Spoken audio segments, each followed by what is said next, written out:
Good evening. At this time, I'd like to call to order the June 8th, 2022 East Whiteland Township Board of Supervisors meeting.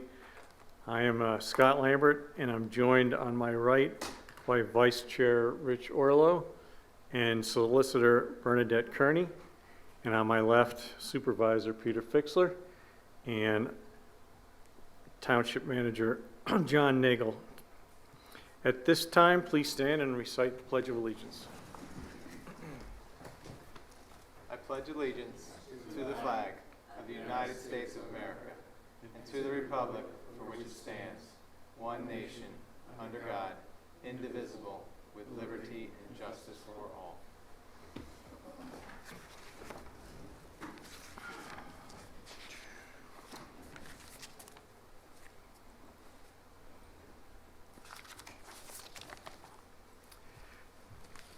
This meeting is being recorded. Residents will have an opportunity to comment at the end of each agenda item. Donna Weichert will facilitate that function for residents who are online. Any non-listed agenda item will be addressed underneath the general comment section. And as always, please identify yourself before you speak and come up to the mic. Thank you.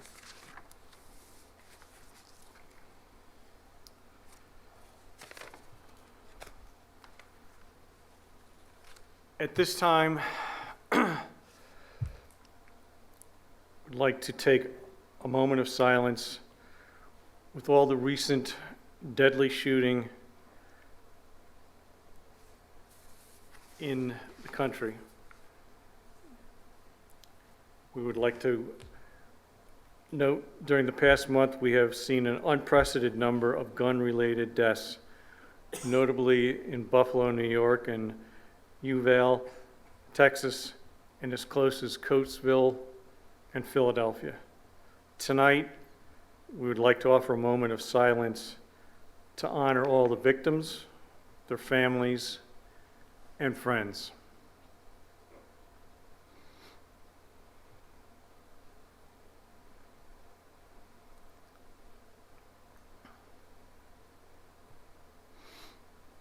Thank you. Thank you. I'll move on to board briefings. Executive sessions were held today on a marathon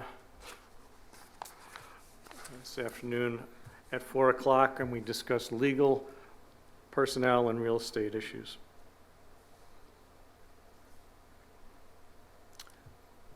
Make a note that I will be remote on the July 13th meeting. And we have a conflict on the September 14th board meeting. So if we can consider perhaps dates that we could reschedule. I know, Rich, your schedule is pretty crazy. Peter? Are there any dates that we can throw out that you were saying you?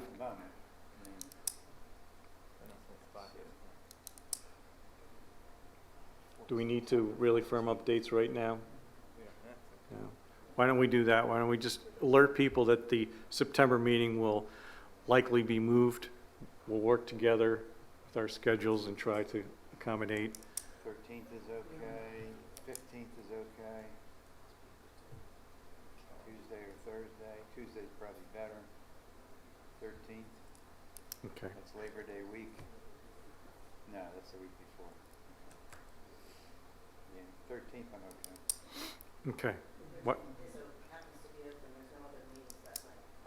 Okay, then that's good for you, Peter. Why don't we do the 13th? We have a lot of openness. All right, so the 13th.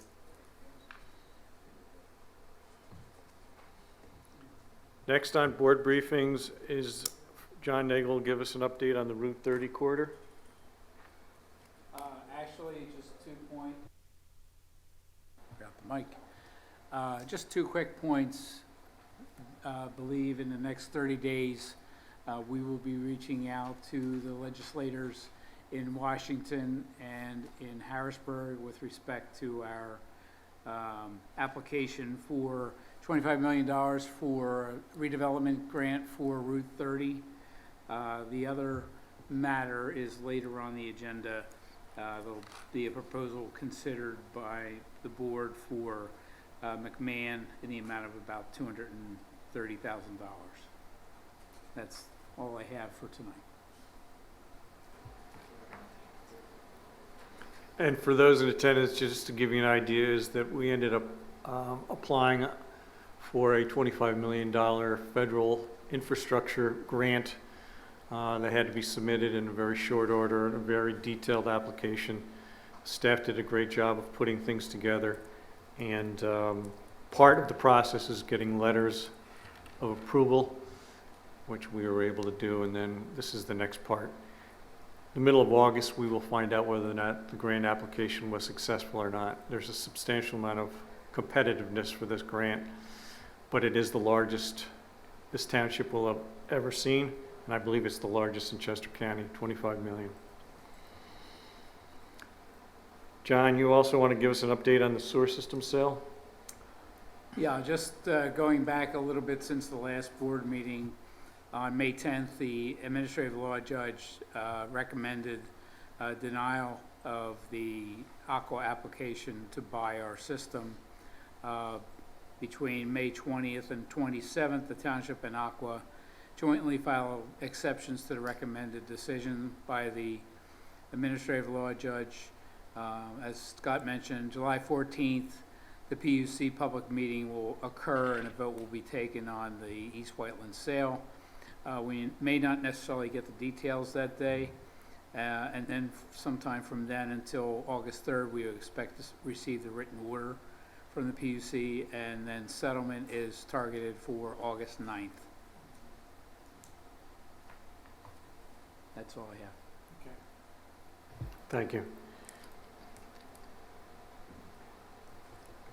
Next, we can have an update from Jerry regarding the campus master plan. Sure, good evening. About 3 weeks ago, we received an updated set of plans from Bernardin that contained much more information than the models and sort of basic floor plan that we worked with a little less than a year ago.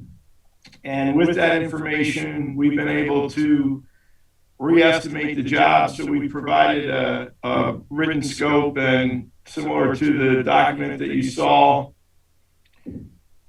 when we first looked at the project. And I just want to report that things are tracking pretty well. We're just a touch over where we want to be, but obviously there's a lot of work we can do as we move forward and the design progresses. So we don't see anything in the current design that requires your attention. Just want to report that the plans are progressing, and we will continue to meet with the design team and keep things on track. Great, thank you, Jerry. Next, I guess, Zach, you can give a little overview pertaining to our second announced Route 30 corridor zoning discussion with the public to be invited. Sure, yeah. So we intend this to be a hybrid meeting as well, so there will be a virtual option. And the intent really is to continue the conversation from the first workshop where we talked about some of the options for residential development specifically along the corridor. I think the emphasis of this second meeting will be to get into some examples of dwelling types, some examples of what some of our neighboring communities have done or are doing, and to provide, kind of have like a sort of a mini visual preference survey where we look at, these different types of options and maybe help decide what's appropriate for East Whiteland and how we want to go about maybe some future ordinance amendments. And if anyone is very interested in reviewing the initial meeting, it is, Donna, still out on the website, I believe? It should be. Okay. All right. Great.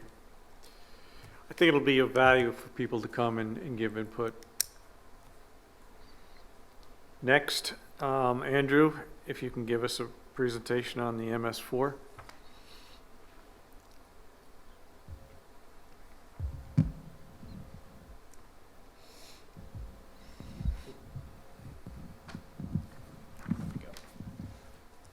Good evening.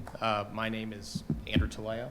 I work with the township to ensure that it is complying with its stormwater permit, also known as the MS4 permit. And this evening, I'll be giving a brief update on the township's compliance status. The presentation will include information about East Whiteland Township's stormwater permit and program.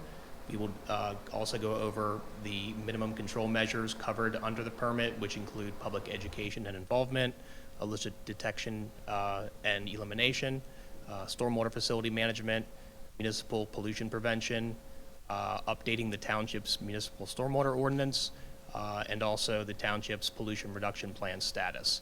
And at the end of the presentation, we will have time for questions and comments. The EPA's National Pollutant Discharge Elimination System, otherwise known as NPDES, permit covers small municipal separate storm sewer systems, which is condensed to MS4 in certain portions of Pennsylvania. So what that means is the EPA tells the states that they need to regulate stormwater. States tell their municipalities that they need to regulate stormwater. And so they issue what's called an MS4 permit. DEP issues the permit under the Clean Water Act. And East Whiteland Township is an individual permit holder of MS4. And MS4 owners and operators with this permit must demonstrate that they are managing pollution control and also implementing programs to the public to reduce pollution into local waterways. So just for some background about stormwater, stormwater is categorized as rainwater or melted snow runoff that comes from streets, lawns, any property within the township, and typically you have two types of surfaces: pervious, which can absorb water, so you have grass, sand. Any natural state of land is typically considered pervious. And then you also have impervious surfaces. So impervious includes sidewalks, buildings, roadways that do not directly absorb stormwater. And so, especially in developed areas, such as the township, you need to implement stormwater controls to treat that water that is not naturally absorbed into the ground. And so one thing that is a common question is, what does MS4 cover? So MS4 is focused on water quality, while flooding is discussed under MS4. The township isn't directly responsible for improving flooding issues per se within the township, but it is required to improve water quality issues within the permit guidelines. So, uncontrolled stormwater runoff can result in downstream flooding, stream bank erosion, destruction of habitats, and other miscellaneous infrastructure damage. So the township is required under the state's permit to regulate stormwater, but in addition to just state regulations, it is important to have a plan to control stormwater for the issues that I just mentioned. Next slide. Just some typical stormwater pollutants that are outlined on the slide: petroleum products, cooking greases and oils, sediment is a big one for structural stormwater facilities, trash and garbage, any types of fertilizers or pesticides, fecal bacteria, and also other household cleaners and solutions all contribute to stormwater pollution. Slide. There are some exceptions in terms of what can be discharged with stormwater, and this comes from EPA. Discharges or flows from firefighting activities, discharges from potable water sources, non-contaminated irrigation water, non-contaminated pump water, residential runoff from vehicle washing with non-cleaning agents. That's a big key, with non-cleaning agents, and other non-contaminated groundwater sources. Those are all allowable exceptions under the MS. Next slide. Talk about the minimum control measures covered under the permit, please. So the township is required to provide educational and involvement opportunities to the public. So for starters, we update stormwater-related educational materials on the township website. To the right there, that's a pamphlet that we created this year that's aimed at school-age children. So we post educational materials on the website. We also provide printed copies here at the township office. We also have information on the website about reporting illicit discharges. For example, if you see somebody dumping a can of paint down a storm drain, that is considered an illicit discharge. That should be reported to the township immediately. Or even if you see somebody dumping anything other than, I mean, really people should not be dumping anything down storm drains. So we have information about how the public can contact the township in those instances. Every year the township attempts to provide public opportunities for participation aimed at pollution prevention, such as public surveys, workshops, social media-driven events, stream cleanups, tree planting events, Earth Day events, and even township meeting updates, such as this. Sir. Those times that it'd be reported would of course be outside of township hours. What should they do? So if there is an illicit discharge outside of township hours, they can leave a message at the township office. Technically, if there is any direct threat to human health, not somebody dumping a can of paint, but a tractor trailer spilled over and spilled into a waterway, obviously that's a call to 911. But any illicit discharges that you cannot report to somebody at the township office, we encourage you to leave a message, and somebody from the township will get back to you. Worst case scenario, try to call during business hours to touch base with somebody with the township. Good question, though. Next slide. And just what is an illicit discharge? Again, it's any discharge to a stormwater system that is not composed entirely of stormwater. Again, the township is required to maintain reporting information on its website for the public. I have the township phone number listed up there for those that might want it to report an illicit discharge. And the township stormwater ordinance outlines or prohibits illicit discharges into the stormwater system. And then on top of that too, we inspect 20% of all outfalls within the township every year, and that's a requirement under the permit in an attempt to identify any illicit discharges that are not reported by the public.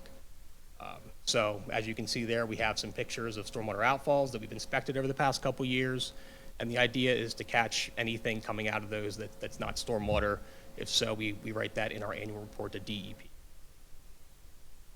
And if we do find a true illicit discharge, we need to find out where it's coming from, stop the source, work with the property owner to make sure that doesn't happen again. I can say that I've not found any illicit discharges in the past 2 years doing outfall screenings, but at some point, my guess is that we may. Slide. Now I'll talk about stormwater facility construction and post-construction requirements. So the township's ordinance outlines permitting requirements for all redevelopment and development projects, and it outlines what type of stormwater controls you need for your project. And so for larger structural projects, all property owners or responsible parties with stormwater management facilities should have an O&M agreement that they submit to the township. The township approves that, and that outlines what maintenance activities need to be conducted by that private property owner. The township is required to maintain any publicly owned stormwater facilities, just like private property owners are. And so typical maintenance activities for publicly owned BMPs or best management practices include mowing, evaluating the health of the vegetation, cleaning out trash and debris, cleaning out sedimentation and dead organic materials from inlet and outlet structures, and just making sure that the overall function of the facility is properly working based upon the design of the facility. As I mentioned, privately owned stormwater best management practices are the responsibility of that property owner. We conduct annual evaluations of stormwater management facilities within the township as well as outfalls. So if I see a stormwater facility that is failing or in need of major repair, I will communicate that to township staff. And if we find a major issue with that facility, we will issue a letter to that property owner just outlining that they need to ensure that they're complying with their own agreement. That criteria is outlined by DEP in terms of how that each facility needs to be managed. And if there's anybody from the public that has a question about how to maintain their stormwater management facility, call the township office. I'd be happy to talk with you about your facility and what type of maintenance you should be conducting in that facility. If you have any question, if you're unaware of what you should be doing for that facility. If you inspect a privately owned facility and it is satisfactory, do you let the property owner at least know that there is absolutely nothing they have to do? Currently, we're not sending out letters to facilities that are in working order, but that is something that we can begin to do if township staff or the board feels that that would be a good idea as well. One thing that I'll also be talking about maybe on the next couple slides is we will be updating the township stormwater ordinance this year. So if we need to also include that language that upon inspections you will get written, receipt or verification, we can include that in the ordinance. Are records of all your inspections kept here or with you guys? So we have a copy of our inspections. Typically, at the end of the year, we will go over those inspections with township staff. And if there's any facilities that are in need of major repair or have major maintenance issues, we will, write that person a letter. So I'm not sure if we have copies directly on a server here or in paper copy, but we have them stored under the township's project folder, and we can provide them if needed. Slide. So on top of all this public information, the township is also required to maintain that we are managing municipal-owned properties correctly and that we are implementing pollution control measures. One thing that we do is we do annual staff training. I'll come in and talk to the public works staff about stormwater compliance and what things they should be looking for on a day-to-day basis. We will be doing that training this month. We do it at the Public Works facility. And topics discussed are stormwater permit components, pollution prevention, best management practices, and also DEP is becoming more aggressive with in-person audits. I've actually done 4 audits myself with DEP since last August. EPA is also known to do audits, so one thing that we've talked about this year is how to prepare for that audit from DEP, what things DEP will look for. I typically do an annual walk around of the Public Works facility, see any items that might be a concern, or I'll put on my DEP hat and see if there's any things that stick out to me. For the most part, the Public Works facility is maintained in very good working condition. But that is one thing that we have been talking about the past few months, is preparing for an audit, which they like to do every 5-year permit cycle. Do you maintain an inventory of what you consider to be privately owned and publicly owned? You mean in terms of properties? Yes. Yes, we do. Okay, So- you have that. Okay. Yeah, so we essentially look at any property that is directly owned by the township, and typically what they will do is they will come in and have a sit-down audit where they'll look at your annual report. That takes about a couple hours, and then they'll want to go check out your public works facility.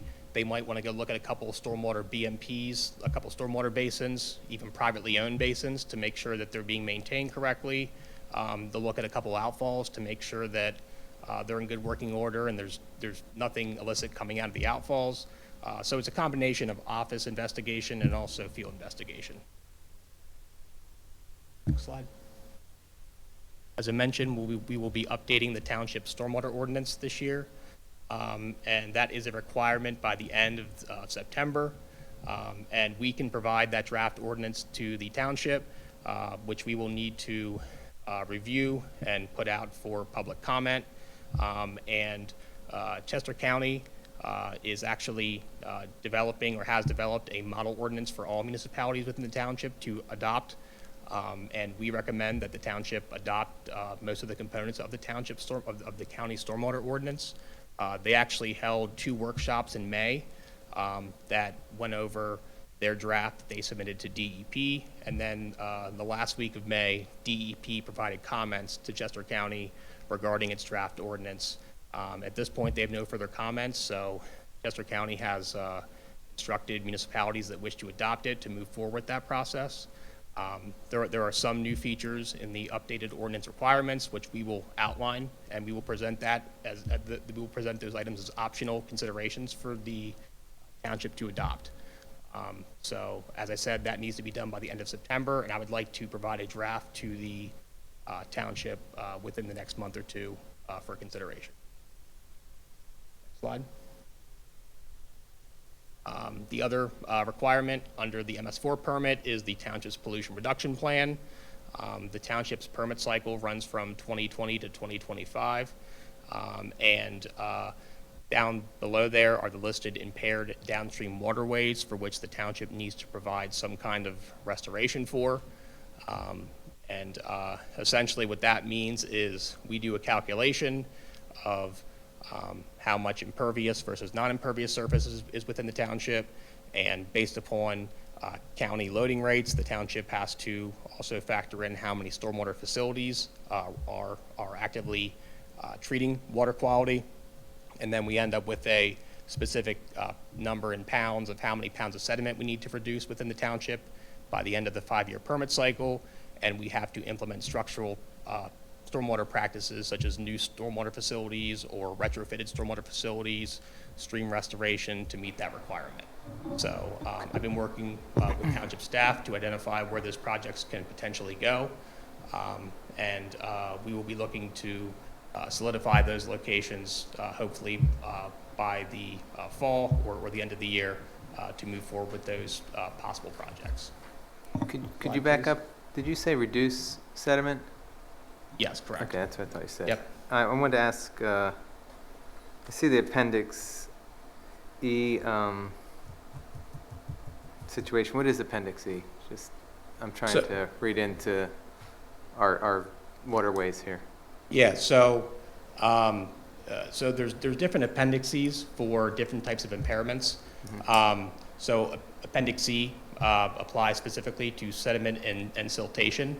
So, and that's based upon the current impairments of all those streams. Okay. So DEP has determined that there is a sedimentation and siltation issue in West Valley Creek, as well as Valley Creek and Little Valley Creek. That's based upon sampling that they do and other methods to determine pollutants in certain streams. So based upon those observations, they're saying you have to remove X amount of sediment and siltation from those watersheds. So each of those streams has a defined watershed within the township. So not all of the water in the township drains to the same location. It drains to different waterway, different drainage areas, which drains to each of these creeks. So different creeks have different impairments, and that's why you see siltation next to Appendix E. So, and then on top of that too, Appendix B and C, those are impairments that don't require structural projects, but require some type of investigation. And actually on the next slide, I have some, so there's a map of all the impaired streams or tributaries to impaired streams within the township. Next slide, please. So specific to the B and C requirements, what we need to do to meet those requirements are, by the end of this year, develop a map of the watersheds within the township, which we've done, identifying all downstream outfalls. For Appendix B, next year we need to develop a list of suspected and known sources of pathogens within Valley Creek. And for Appendix C, we need to identify a list of suspected or known sources of PCBs. And then the following year, we need to do some type of investigation to evaluate whether we found those instances of pollution within those watersheds. Next slide, please. And so when we're talking about PCBs and pathogens, that I have some information up on this slide about what those typical sources are. Pathogens come from animal feeding operations, wastewater treatment plant effluents, biosolids, and other on-site treatment systems, PCBs, sources of PCB pollution, transformers, used motor oil, fluorescent light bulbs, cable installation, everything up there on that slide is a potential source of PCBs. They're not looking for one transformer on a telephone pole. They're looking more so, do you have a factory that produces PCBs within your municipality? Or do you have any large-scale farming operations, which could be contributing to the pathogen impairments? So we work with DEP to outline what that investigation requires. We don't anticipate doing any testing of waterways or anything like that. DEP's indicated that if we check the outfalls within the drainage areas of our suspected locations, then that will meet the requirement. So it's more of a paper process more than an actual field and analytical process.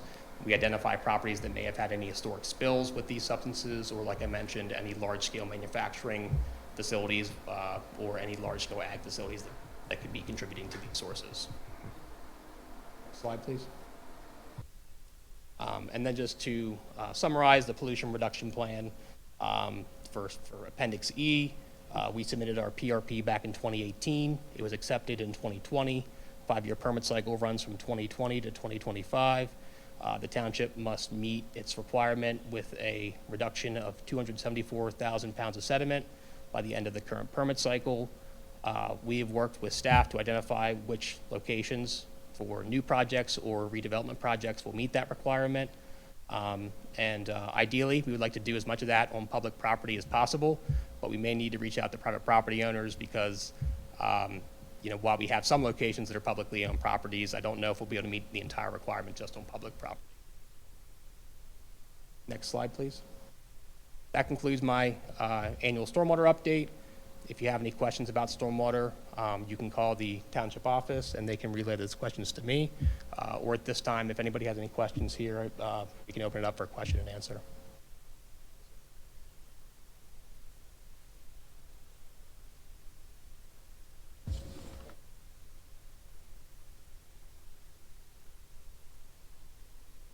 Mr. Miles, the microphone picks up so they can be broadcast and streamed. That's why we need you to step up. Thank you. Thank you for the presentation. I don't know if this is your particular area of involvement, but it's something I'm quite interested in, your whole discussion. And I don't know how involved you are with the actual Public Works Department in East Whiteland, but I recently met with the director there. Significant interest on Malin Road. Are you familiar with the flooding there?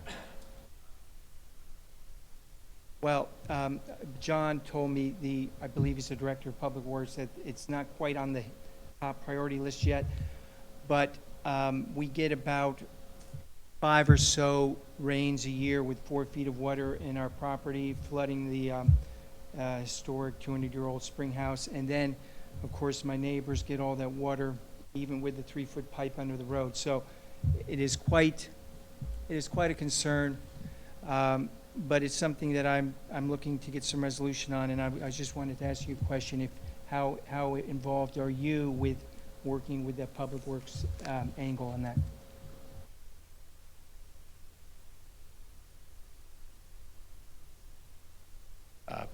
Thank you for your question, sir.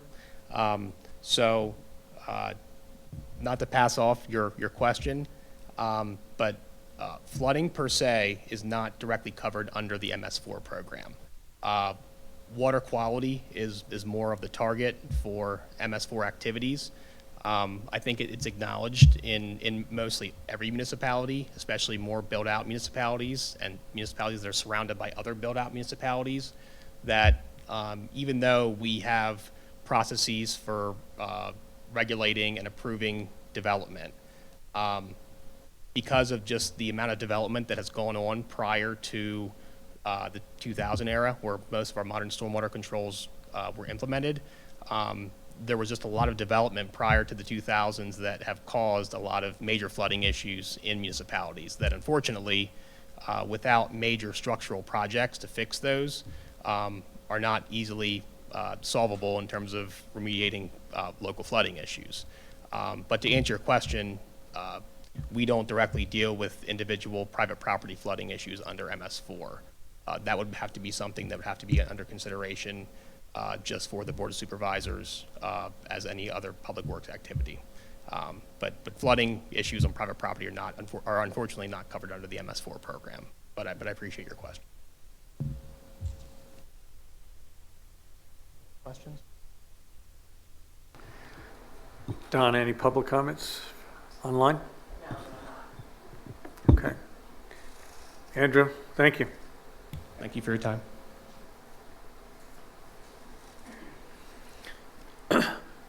Moving on, Greg Lewis online will give us some information on the Fire and EMS Academy.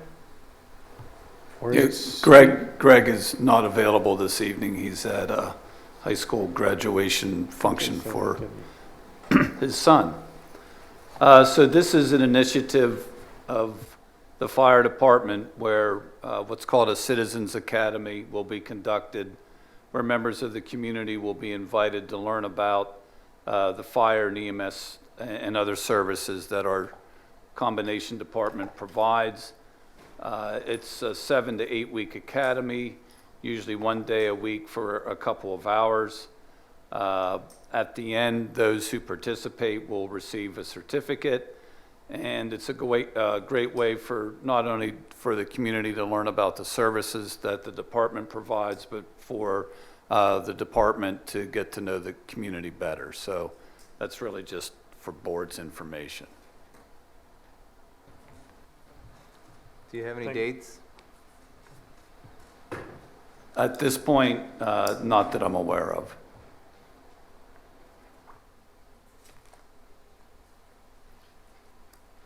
Steve, would you like to move into an update on the Sidley Mill Trail connection? A little background and where we are at this point? Yeah, sure. I guess after 10 RFQs, you're ready to move on here. Yeah, this is a trail that I believe the board and maybe some people in the audience and the public or online are familiar with it. It's a trail that's been identified in different plans of the township. It's also one that the adjacent neighborhoods, the Spring Mill Farm neighborhood had petitioned the township to move forward with and periodically does inquire about status. 3 years ago, the township received a grant from the DCED to move ahead with design and survey work for the trail. This is after we had engaged McMahon Associates to prepare a trail concept plan.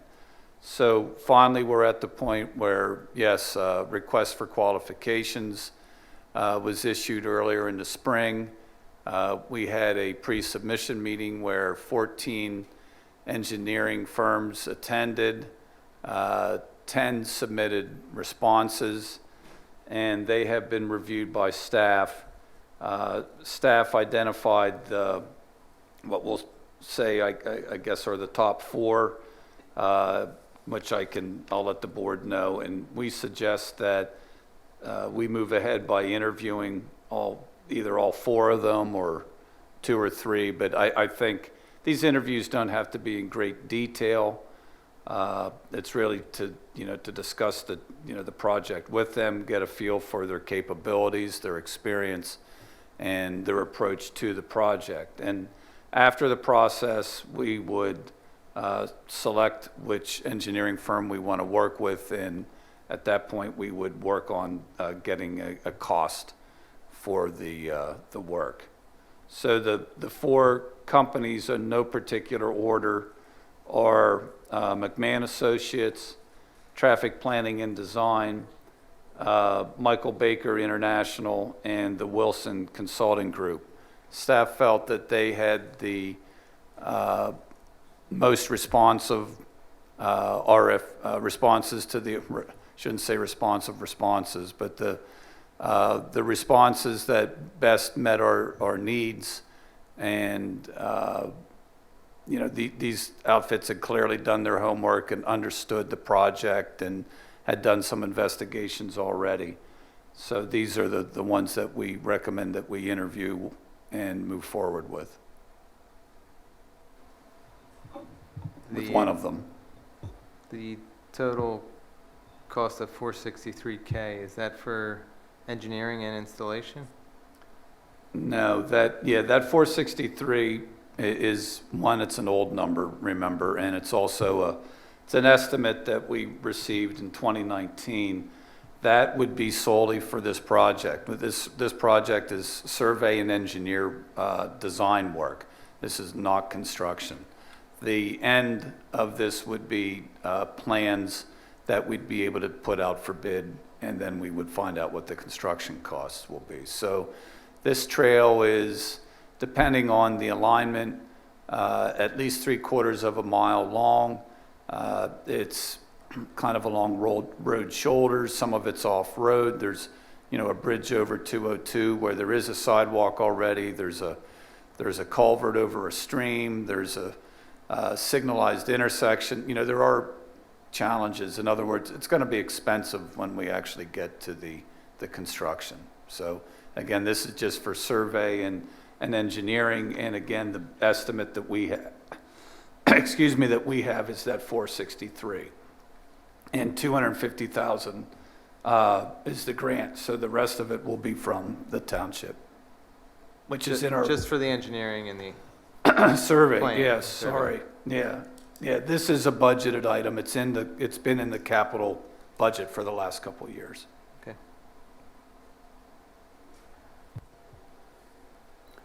Are there any questions?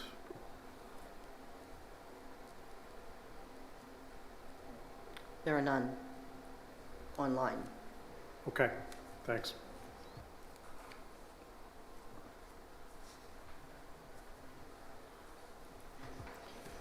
Still in your watch?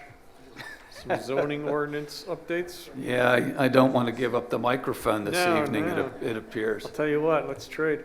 Yeah. Right. I'm gonna need your bottle of water. I hear you. The zoning ordinance update is a little bit like the project we just talked about. It's something that has been talked about and worked on in fits and spurts here in the township for probably the last 5 years. After municipalities update their comprehensive plans, they typically go into a zoning ordinance update process because that's really the main implementation tool of a comprehensive plan. It's not the only one, but it's the main regulatory tool.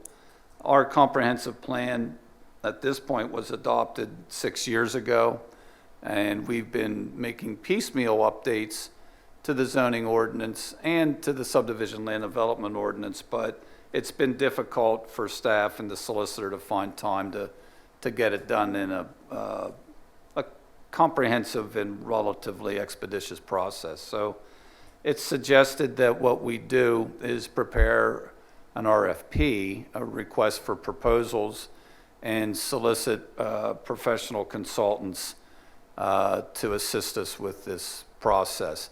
Typically, either a steering committee's appointed or the planning commission works with the consultant. It's my feeling that in this instance, I think it's probably best suited to work with our planning commission and not create a steering committee, but that's typically the two avenues municipalities go.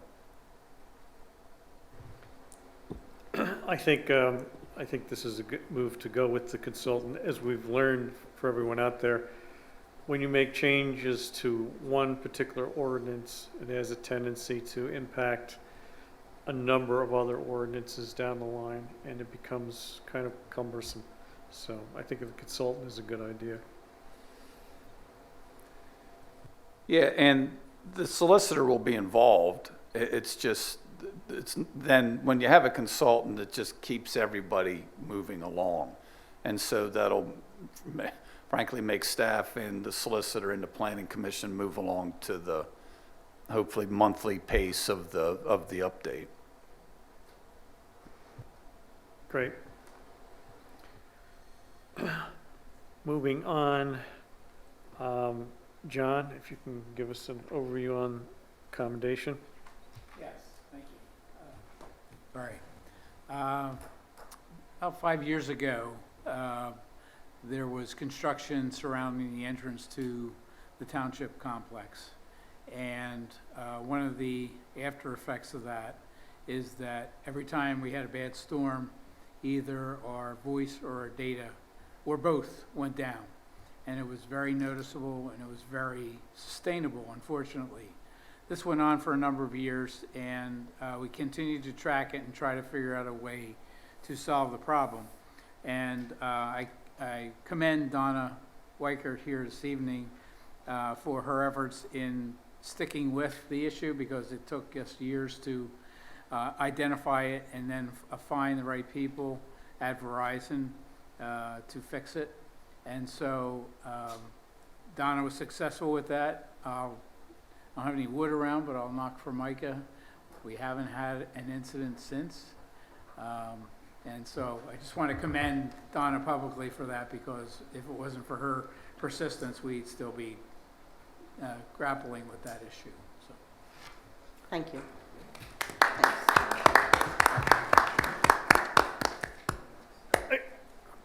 I think the timing on this is very good. As I look out to the west and look at just dark skies rolling in, I'm wondering if we're going to make it to the board motions or not.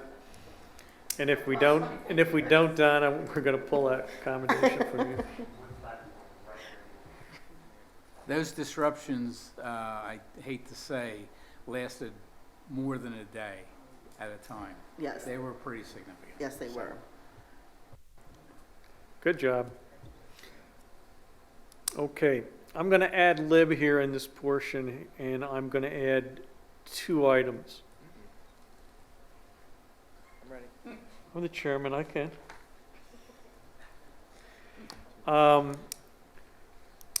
An update first is on the Great Valley School District Katie Markley Trail connection to the Chester Valley Trail. Hopefully, this information will also answer some specific questions that came to the direction of both myself and to Rich Orlo last night, and give you some background here. A trail in the general location has been shown in various plans and studies undertaken by the township over the past years, including underneath the comprehensive plan from 2016 and the recently adopted Park, Recreation, and Open Space Plan known as PROS, which was officially adopted earlier this year. In 2019, the township adopted updated requirements within the subdivision and land development ordinances for sidewalks, paths, trails, bicycle facilities, and transit stops. As part of that ordinance amendment, the township adopted its multimodal transportation map, which shows a planned system of trails and other amenities to connect community facilities throughout the township. This map and the corresponding ordinance requires that any facilities shown on a property which is the subject of a subdivision or land development application must be constructed by the applicant as part of their project. In the case of the school district's 5-6 grade center, the plan shows a trail connection from the Chester Valley Trail through the GVSD property southward to a future trail extension along the Pico right-of-way. The intent of the trail was to create future connections between the Chester Valley Trail, the school property, to points further to the south, like for residents and for businesses along Lancaster Avenue and east. With that background, I want to stress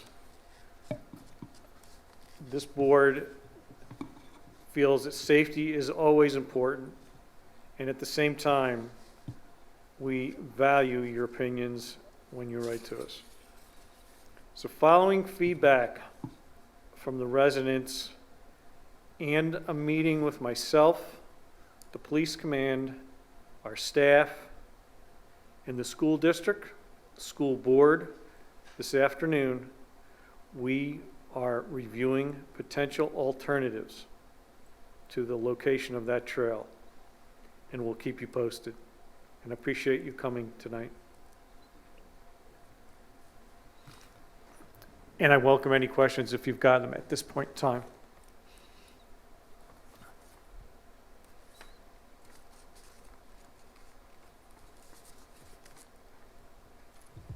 Hi, my name is Jamie Damiani. Been a resident for almost 19 years.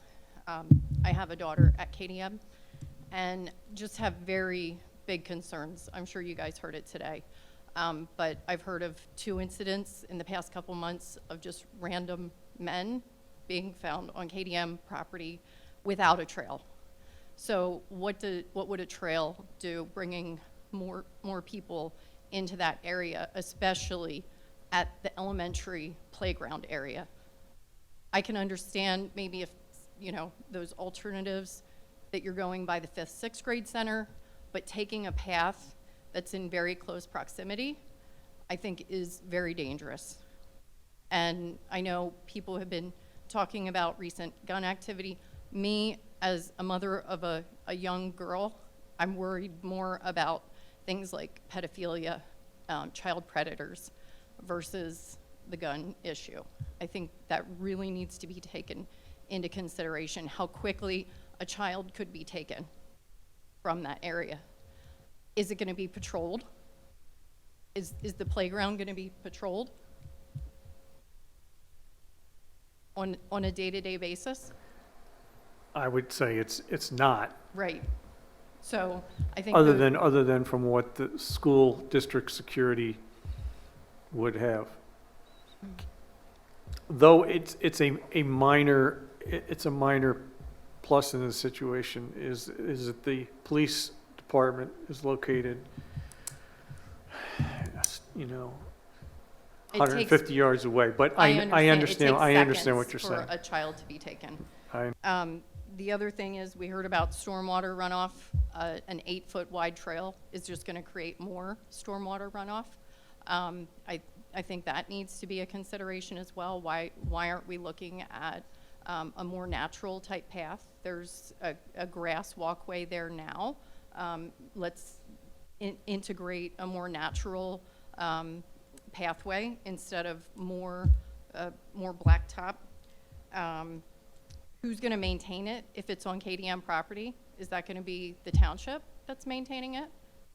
Or is that now the responsibility of the Great Valley School District? Yeah, that hasn't been decided yet. Yeah, that has been raised but not decided. Yeah. I know, as I'm an East Whiteland Township resident, but if you're making the school district pay for it, you're actually making non-residents pay for this trail as well. So folks outside of East Whiteland, Charlestown Township, things like that, that pay Great Valley School District taxes are going to be expected to be paying for this as part of their school taxes. Not really sure that that is appropriate either. The other piece I have is around the revitalization of Route 30. I understand that we want to make that connection to Route 30, getting Route 30 to the trail. I think there needs to be very careful consideration about when that is done. So we all know that Route 30 has spots that maybe are not so savory. So I think that consideration needs to be made around the revitalization actually being complete before we make connections. And I think my final point is around the accessibility for select residents in the area. As I said, I've been a longtime resident, almost 19 years. I have to drive. I live right around the corner. I have to drive to an access point. But we're giving, whatever, a couple dozen people maybe other than the apartments, access to this trail. And I'm actually surprised there aren't more residents here that have concern about a trail going through their backyards. I know there are a lot of swimming pools in that area, going between Swedesford and the trail, so those are my comments. They were here last meeting. Oh, okay. It's actually probably the number one ask by residents is for trail connections, which is part of the reason why Steve went into the details with the Sidley Mill Lane connection. It's again, it's brought up very, very often to all of us pertaining to it. But I understand, I think we all understand your points. They're good, okay? And again, we're hearing you. We're going to look at it and work with the school district and work with our police command to try to make it as safe and realistic as possible. And sidewalks, you know, using a sidewalk along Swedesford Road between, I forget where Devonshire comes out onto Swedesford. I forget the name of that road, but, you know, connecting that to Katie Markley, so that community, they could actually walk to school on a sidewalk where everyone is going to see you. You know, that overgrown path of kids, you know, walking on. I don't walk the path by myself. I sure as anything would not let my 7-year-old take a path by herself. So thank you very much for allowing me to voice my concerns. Thank you.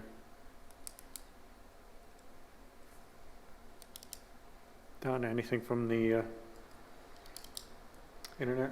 No, no one has their hands raised. Okay, thank you. The second item I would like to add to address is that we've had a number of requests to us regarding what the township can do regarding guns in the community.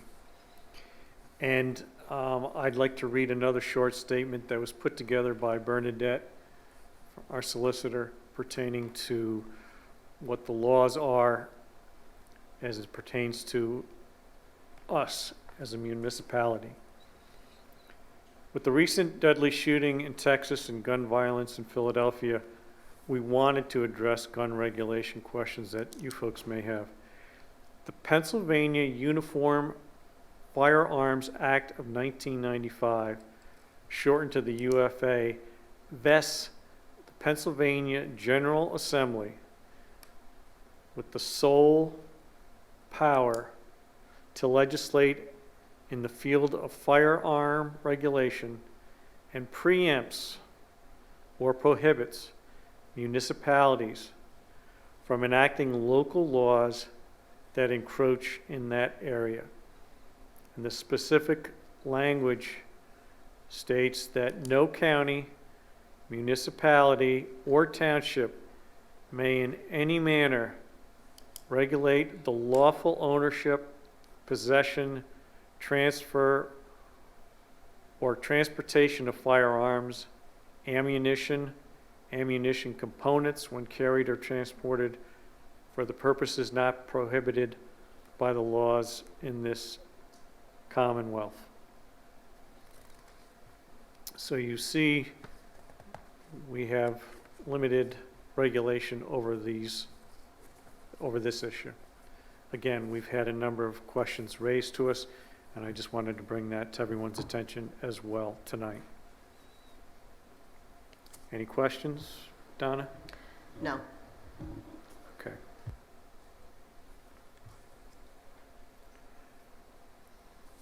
Moving on, there are no public hearings, and we will consider board motions as it pertains to 4A. And Jerry, I guess you can give us an overview on, or Steve, on some of the HVAC improvements that we're looking at for this antiquated system in this building. Sure. So following our March meeting, we engineered a system using variable refrigerant flow technology, which will get us off of the oil and provide a much more efficient heating and air conditioning system, and also a fresh air system that's coordinated with the HVAC system. We predicted those costs would come in a little bit over 800,000, which was similar to a proposal that you received in December for simply replacing in kind what you had. So what should be in your packet is a detailed description of that system along with price breakdown, but essentially the total project cost, including engineering, is $805,988. There would be 2 contracts because of the Separations Act. So the HVAC portion would be a contract with Blue Scope Construction, our Sourcewell partner, for $765,233. And the electrical contract offering from Blue Scope Construction is $40,755. The equipment from procurement from when we order is approximately 10 to 12 weeks for the HVAC equipment. So that is the controlling thing of the schedule of the project, and then the installation. Following that, we have to coordinate with staff, but we're estimating about 10 weeks, based on availability of space and when we can decommission the existing system and start to install the new equipment. So just to clarify, the agenda reads something different, and I'd like to just restate what the staff is asking for. The staff is asking for the board to approve 2 separate proposals from Blue Scope Construction totaling $805,988. As Jerry stated, the mechanical piece to that is $765,233, and the electrical piece is $40,755. And these are done under the Blue Scope. And Jerry, what is the prevailing competitive model that we're using? Right. So Sourcewell is the township's a member of Sourcewell. That's a cooperative purchasing system, and it's a certified cost approach. And these numbers meet that certified cost approach. Similar to CoStar's. That's probably what Exactly. the board is more familiar with. There's also, looks like another proposal in there from a company called Gordian. Is that the same specifications, just another bid? Actually, that was the replace in kind proposal that predated our involvement in this project. That's from December. And that was simply to replace the 11 pieces of equipment that you have and continue to utilize the boiler, which we want to get rid of that oil tank. Yes, we do. And as I understand it, Jerry, the preferred recommendation is going to save us about 40% in efficiency? Correct. The efficiency of the variable refrigerant flow is going to be on the order of the SEER rating 20, and the current state of the art for the systems that you have is 16 at best. Somewhere between 13 is code, 16 would be the highest end if you buy the very best equipment.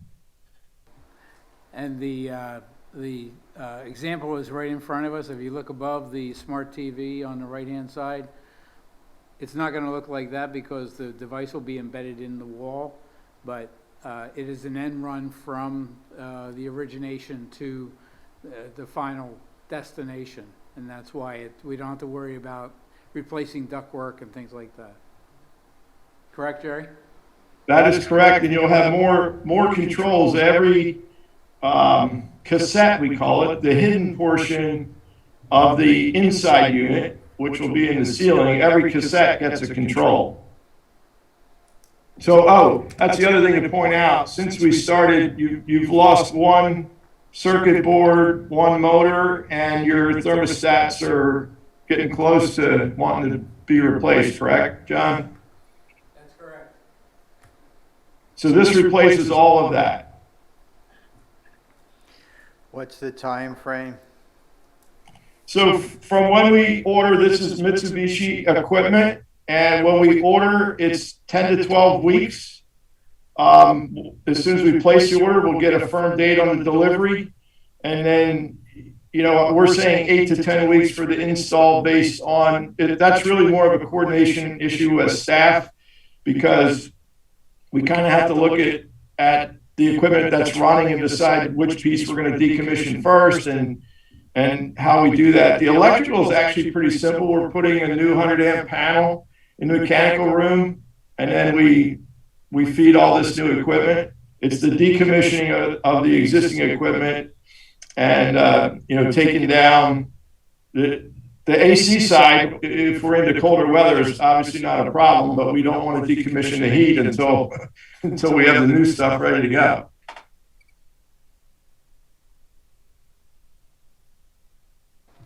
And I will add for the residents that this expenditure would fall underneath to be reimbursed through the American Rescue Plan funds that have been awarded to the township.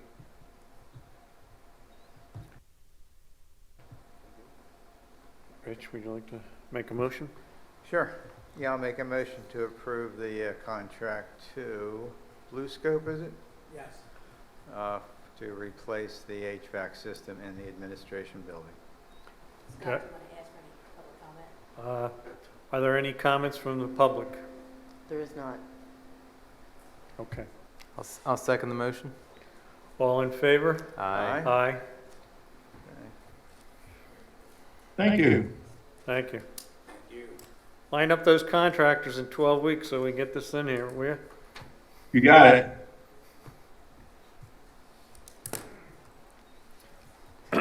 Next. Zach, if you can give us our streets policy. Sure. So last November, the county adopted this complete street policy, sort of as one of the implementing components of their countywide comprehensive plan. It's really intended to kind of set guidelines, principles for the county, and then ultimately for municipalities to follow for, creating a multimodal complete streets network. So one that's, safe and appropriate for walkers, bikers, vehicular travel, freight movement, basically any user of a street, but one that's, a little more inclusive, let's say. They also provided an overview of some of our current, plans, policies, ordinances, and sort of made some recommendations. I think they found that our current ordinances and a lot of the plans we have are right in line with this policy, but they did make some minor suggestions, which we'll be working on in the coming year. Peter and I have talked recently about sidewalk maintenance and clearing, and I know it came up just now with the school district trail. So it is something that we do need to circle back on. So I reviewed the policy. I don't need to get into any more detail than you'd like me to, but I've found that it is generally consistent with our plans and policies and does set good guidelines to follow as part of our road improvement projects, our trail projects, our park projects, things like that. Okay. Peter, Rich, any questions? This effectively acts as a recommendation. This is not an ordinance. Correct. Right, okay. Yeah, it's really just a policy. So the resolution itself just adopts their policy as our own, kind of just showing that we're in line with the things that they're looking to do, but there's nothing binding or like overly prescriptive about Right, it. that's what I thought. Okay. Yep. Donna, any questions from the public? No, there are not. Okay. Hearing none. Peter, would you like to make a motion? Sure, I'd like to make a motion to approve the resolution adopting the Chester County Complete Streets Policy. Do I have a second? Second. All in favor? Aye.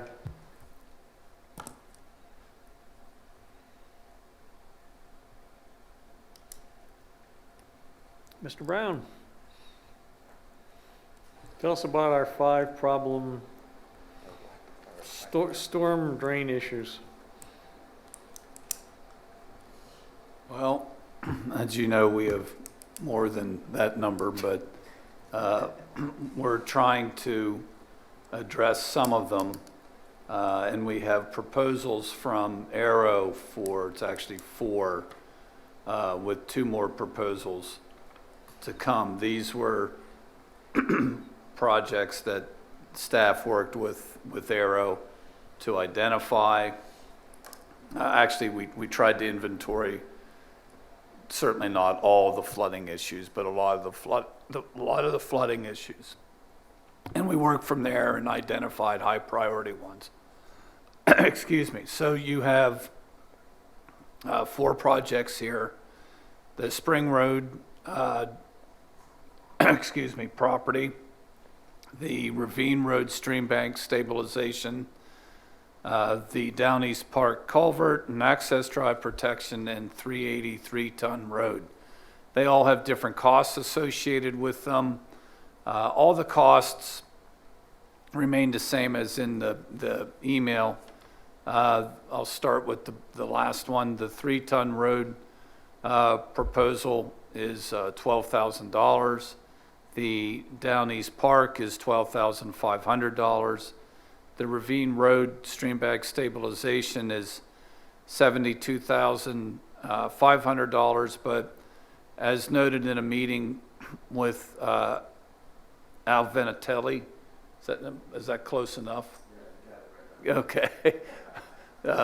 From Arrow, who is taking Daryl's place.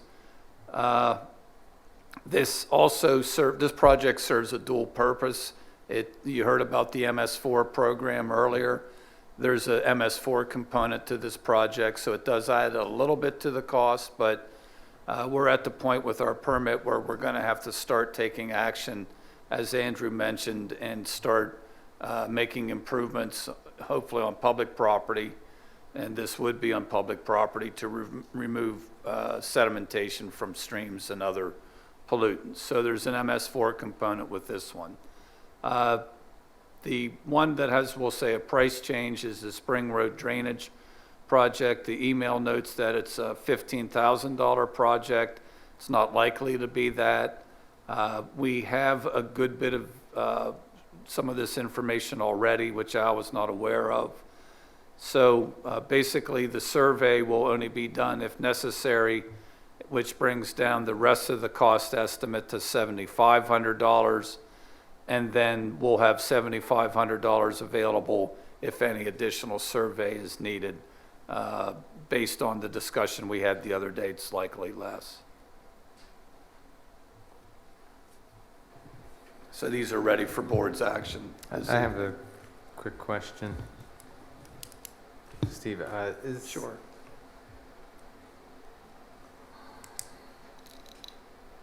Does this, like the Ravine Road, that just include, does it, let me get my question. Like, is there going to be stream bank restoration in some of these projects? Al, if I could ask you that. Sure.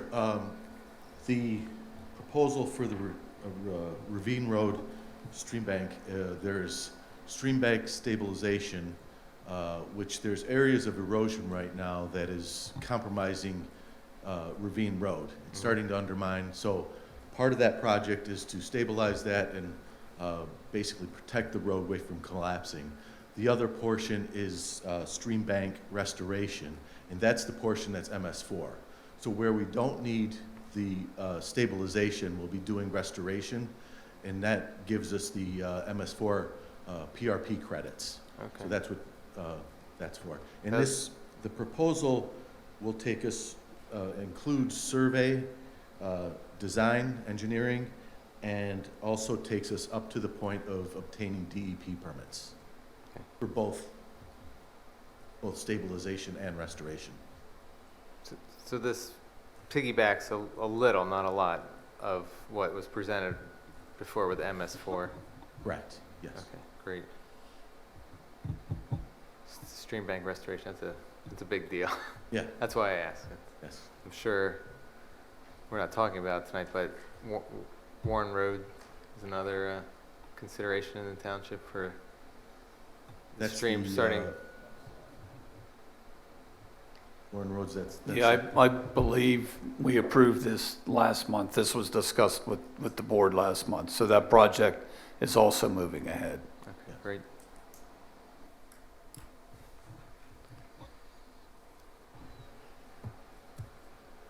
Ready to roll your sleeves up on this one, Al? Gonna be a lot of work, so. Yeah, it certainly will, but much needed projects. Absolutely. sure. Peter, would you like to make a motion? I'd love to make a motion to approve proposals from ARA to study the methods to address storm drainage issues. Do I have a second? Second. All in favor? Aye. Aye. Thank you.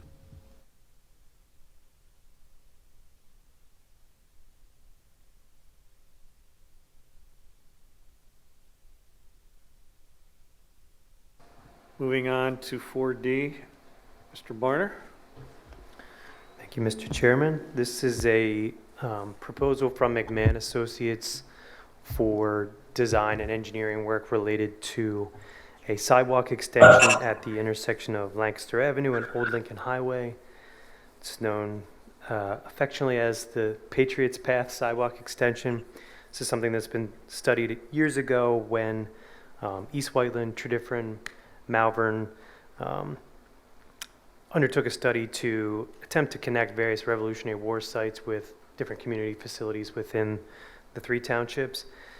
This is sort of our, we've implemented other portions of this, some through the Atwater development project. There's a trail that extends into Valley Creek Park. This is one of the projects that we found was challenging for a number of reasons. It crosses under Norfolk Southern's railroad, which complicates the approval process. So it's another one of these projects, it's kind of a theme lately of us trying to do retrofit projects and them being a little more complicated than your average sidewalk. So this work from McMahon would prepare a design, do the sort of right-of-way analysis, seek the highway occupancy permit from PennDOT, work on the traffic signal modification or redesign to integrate the pedestrian aspect, and also work to coordinate with Norfolk Southern. Norfolk Southern is unique in some ways. They require not only for you to prepare detailed engineering designs for them to review, since it'll be impacting or potentially impacting their bridge, but they also require us to sign a reimbursement agreement. So similar to what we do with a development project, they will, for any engineering time that their consultants or their staff do, we will be on the hook to reimburse them for. So that is not included in this proposal. But this is intended to advance this project to the point where we can seek construction funding because the dollar amount is quite high. So this proposal is for price not to exceed $212,793. The sidewalk extension itself is over $1 million potentially because of some of these challenges. So I did just want to make sure everyone was aware of some of these other moving pieces. So I'm happy to answer any other questions. I think we also have Steve Giampolo from McMahon Associates if you have any technical questions. Just call me Mr. Grant's question. Has there been an attempt to see if there's any grant funding that could assist us not only in this portion, but going forward on this project? So the simple answer is yes. It's a little more complicated on this front end from the design standpoint because there is this Norfolk Southern component. So, if we were to go to a funding agency and say, hey, we've got this project idea, this is how much we think it'll cost, we'd like you to pay for the design. The Norfolk Southern element, there's nothing against Norfolk Southern, but it adds a complicating factor where they feel like from a project readiness standpoint and from a fundability standpoint, it's sort of a complicating factor. They can't guarantee that we can design it to their satisfaction and ultimately, make good on our promise to have the project designed and make it project ready, construction ready. So that's just like a general response. From a construction standpoint, we do feel that there are opportunities to pay for construction of this. There's a number of state and federal grants that, similar to the ones that we've used in other projects. So if nothing else, by the time this gets through, hopefully we'll have wrapped up some other projects and we'll be able to free up some funds, for, the PennDOT multimodal, TASA transportation set-aside program that we're using for the Moores Road project. So there are options. Okay, good. So will you or I or McMahon take control of keeping tabs of the potential funding for the construction when we move down the line? Who's gonna quarterback that? Yeah, it'd be a combination of, I guess, staff and McMahon. You're welcome to be as involved as you'd like. Okay, and just call me Mr. Grant. That's right. Fast and Furious. The Lou? Yeah. basically what I think the point of this project is to get it to and through Norfolk Southern, and that gives us the ability to then say, hey, we've done the design, we've got Norfolk Southern on board, hopefully, and it's ready to go. Because that is the most challenging aspect, even though it's not simple overall. But Okay. This doesn't look like it should in any way affect the structure of the rail. This is a sidewalk along Route 30, right? correct, In theory. in theory. Well said. All right. There is an existing sidewalk there. The idea is to make that a little more usable, add a protective barrier, not impact the structure of the bridge at all, but we have to demonstrate that to Norfolk Southern. We can't widen that sidewalk anymore. There's just no room for that, is there? I think I'd have to look a little more closely at the exact existing width. Sure. I think the idea is to make it as usable as possible. It may require us bumping out just slightly. Right. There's a retaining wall that's required. So again, if it was an easy sidewalk connection, it would have been made at some point Sure. prior to now, but it wasn't. Is it better concrete sidewalk or asphalt? What we're proposing is concrete. Yeah, yeah. It's not to say that asphalt wouldn't be an option. There's existing concrete. I think it probably fits better in this location. It'll serve some of the existing bus routes, some of the existing transit users, employees. So I think in this location, given the width of it and the location, sort of the setting of it, I think sidewalk does make sense. Who's going to be responsible to take care of the snow and the ice? Yeah. So that's part of a larger conversation. Okay. Our ordinances could use some work in that regard. Generally speaking, the sidewalk is considered to be the property of the adjacent property owner, even though it's in the right of way. A lot of times those maintenance and liability types issues do fall back on the adjacent property owner. Okay.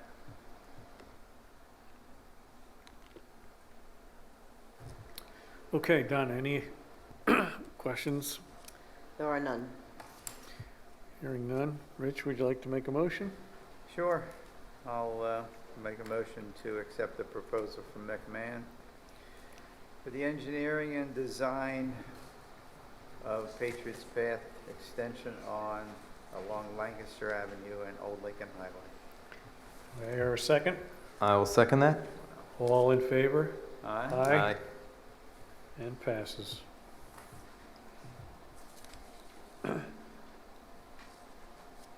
John, if you can tell us about the other grant program that we're looking at for restrooms? Yeah, I think I want to relabel this item. For the past 2 fiscal years, the township has been working with the Chester County Park Department on building a restroom facility at Mill Lane and the Trail. Unfortunately, 2 budgets have passed, and so has the pandemic, which I think had a lot to do with the fact that the commissioners didn't fund the project. So I reached back out to the person that's in charge of, Dave Stauffer's in charge of the parks in Chester County and the trails. And at least staff to staff, we agreed that the project should move forward, one of the options, and there are many out there, is Chester County Preservation Partnership Program grant. The cap on that is $250,000. The application period actually expired in February. What I would recommend is we potentially could send a letter to the county commissioners expressing our interest in partnering with the county to get this restroom facility constructed, funded and constructed. Wasn't it their idea in the very beginning? It was ours, It was ours? yes. Oh, okay, yeah. And actually, we proposed that we would help pay for it, and they said, no, we'll take care of it. And then the pandemic hit, and that was it. Yeah. So I think it has possibilities. I think we just need to kind of rekindle that fire. So that's it. I don't know that we really need authorization formally, just the consent of the board to send a letter to the county commissioners. Sure, I guess, Do we need to make a motion? I guess we just, you have my consent to move forward on this, Rich? Sure. Peter? Absolutely. I concur. You have I consent. consensus then, John? You can pass it along. Usha, do you have anything exciting to report on our fiscal year-end numbers? Yes, And if you can talk real loud, yeah, I will. because that's real far from you. Leave that one open and this will go. Yeah.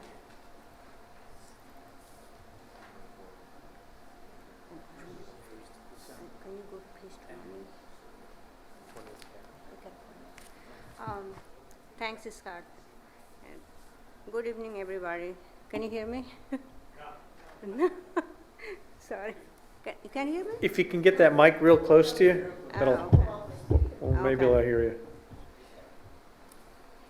So, our cap for 2021 is ready. As far as number goes, that going to stay and not going to change at this point, but I still have to update management discussion and analysis part. So when I scroll through, you see those highlighted items that just the wording I will have to update. If you go to page 20. Not from there. Yeah, sorry. There are 115 pages, so I don't want to torture you with 115 pages at this time. I'm just taking you to the pages where I need your attention and also useful for this meeting. So if you scroll down, yeah. Our ending net position for 2021 is 43.4 million, an increase of 2.9 million from last year. And that increase, if you scroll to next one, and that increase is due to our total revenue is exceeding our total expenses by 2.9 million. And as you know, real estate market has been really excellent in 2021. So the major contribution to that positive variance is our transfer tax and EIT. And as you can you go up, God, up there. You see 96% increase in transfer taxes from 2020 to 2021, and 10% increase in EIT. So that's a huge increase. So just those two line items, if you focus on, they are the contributing factor. Although we are up in every tax category, but those two are the major ones that contributing to that 2.9 positive variance from last year. So if you, now I'll go to, I don't know if that's helping you, but I'm going up and down, but if I go to page 32, PDF, 32. So that was our net position, but now I'm going to show you our ending fund balance, which is 24.6 million for 2021. would have given, yes, that's 24.6 million for 2021, and that is an increase of 3.24 million from last year. And that is due to our, I'll just leave it there. That is due to our current asset is exceeding our current liability by that amount. Then you can trace that current asset to our EIT and LST that I talked about. So it's all driven by our revenue is being really high in 2021 compared to 2020.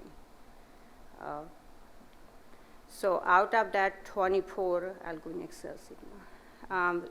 Excel sheet. Sure.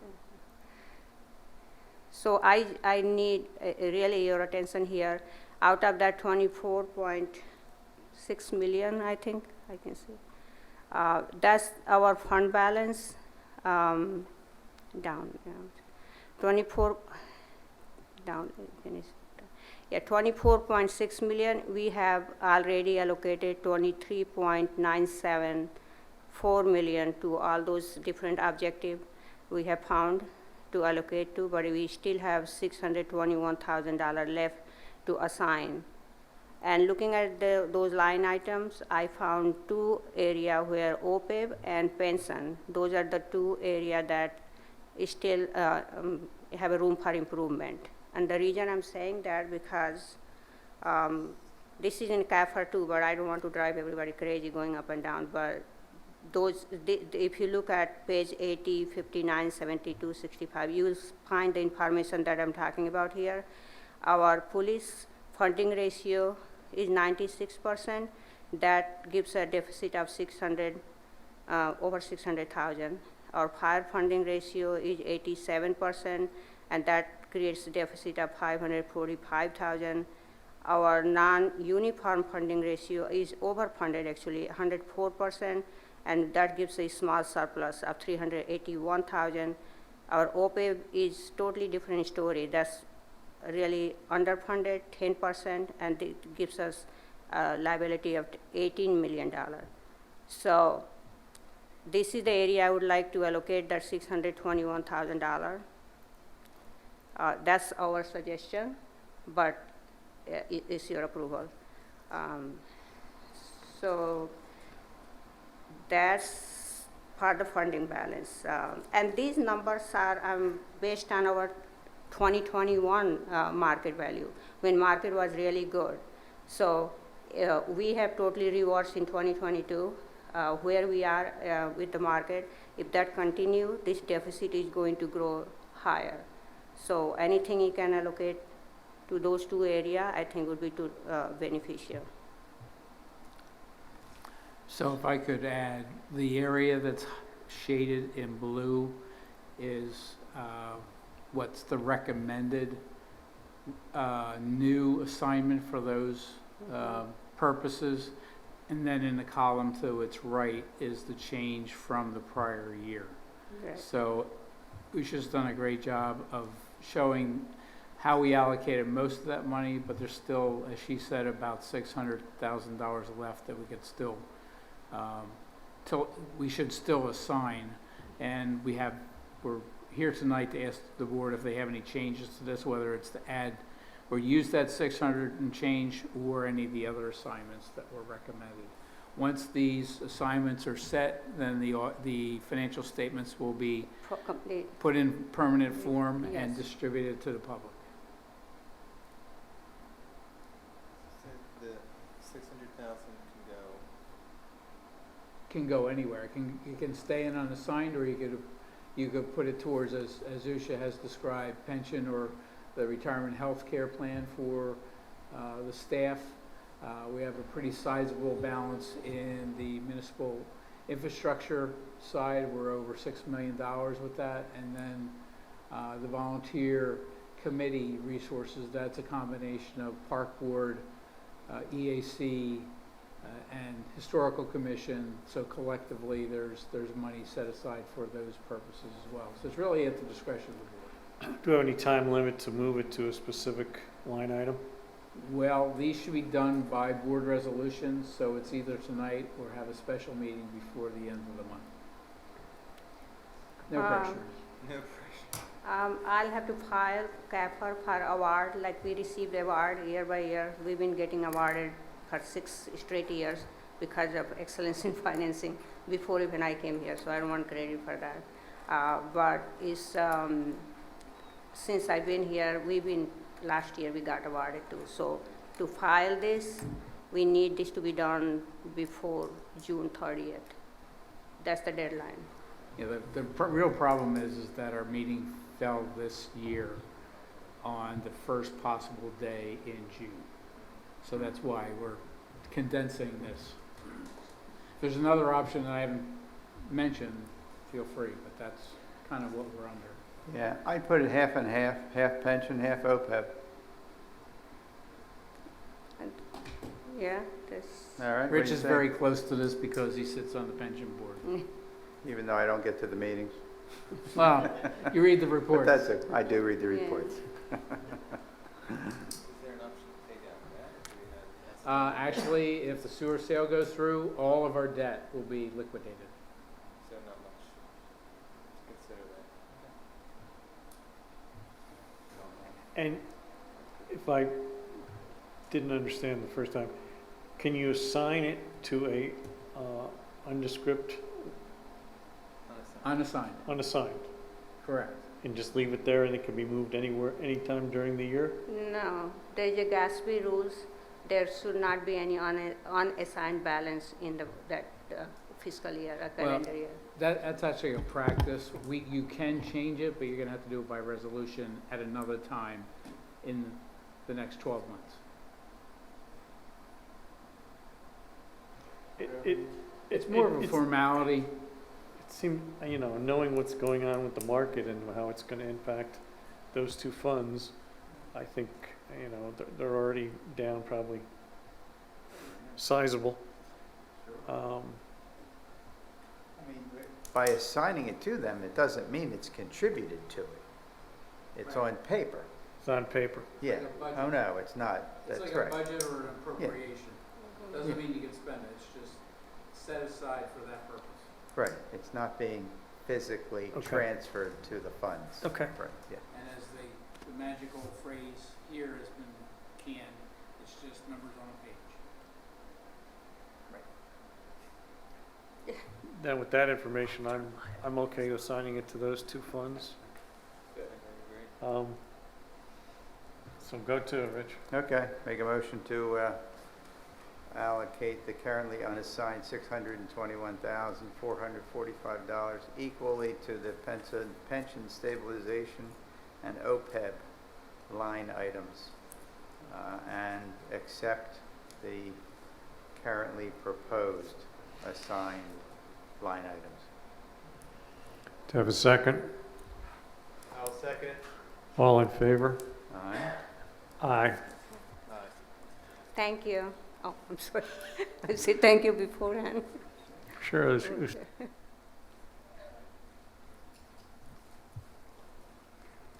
Okay, so I can go on the second thing? Yes, please do. Okay.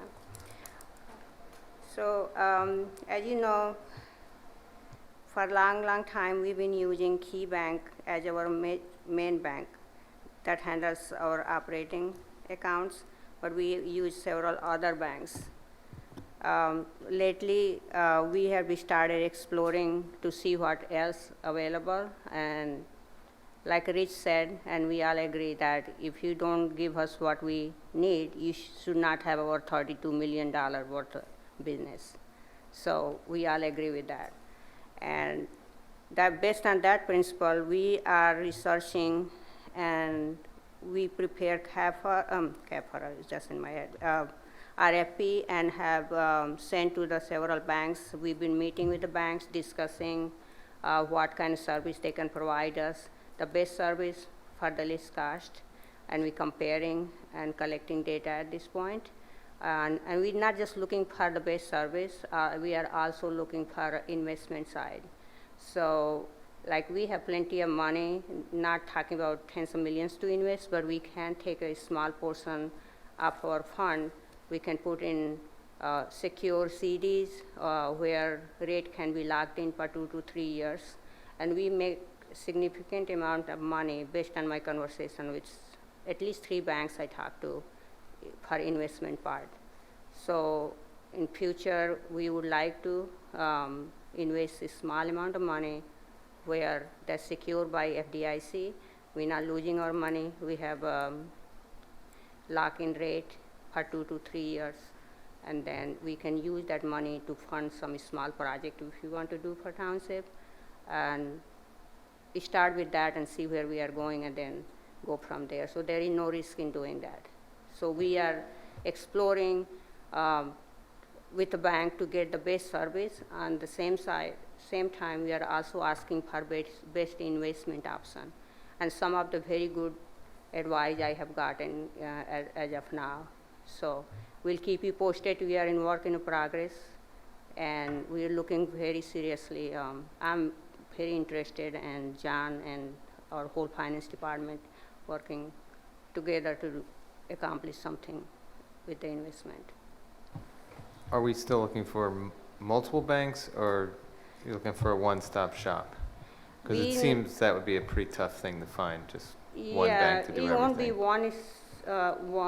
I mean, we want to limit our banks. We have so many, so that's for sure.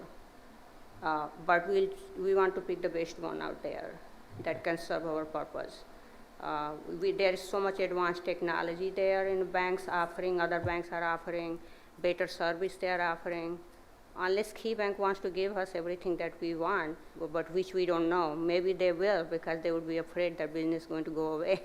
So they do, I don't know, but we're going to compare and talk and keep moving in that direction. Yeah, I mean, we'll see, will we choose the best mix of banks? Right. I would doubt we end up with one, but you never know. We'll see. I don't think one would work with us, because Right. if we are doing investment, because we want to secure our fund, we have to diversify, because we want to put the money that can be secured by FDIC or backed up by Act 205, whatever that is, with the banking. You know better than me. So, so that's where we are. Is 100,000 still the max per account, even for commercial? 250 now? There are ways above 250 can be insured. You get a little lower 200, rate, but I'm sorry. there are ways out there. You can do millions. You just get a lower rate. So what they're going to do with the one bank I talked with, that they take like $2 million and they buy several CDs. They work as a broker between us and the other banks. They buy CD for us. So there will be one contact for us, but it's a lot involved. We'll keep you posted. I don't want to take all your time here, but we are working in that area, and it will be tough to make a decision, but we'll keep you informed before. If OSHA, if you could you send, I guess, us the list of banks? Sure. That'd be great. Thank you. Yeah, there's something called Pennsylvania Act 72 was passed decades ago, 72, and it basically allows financial institutions to allow customers to invest more than what the FDIC coverage is. What they do is they have the account at whatever dollar value that is, but then they have to collateralize up to 102% of the market value of those balances, and those are invested in either U.S. Treasuries or agencies of the federal government. So it's state law, and it's been around for decades in the public sector. Yeah, I apologize. I said 205 is 72, so Act 72. Okay. Would you like to make a motion? Yeah, make a motion to send the invitation to select banks for request proposal for banking services. See what we get. I second that motion. All in favor? Aye. 2 for 2.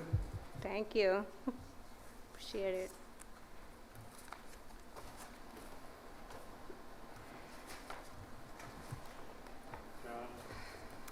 John? Thanks, Scott.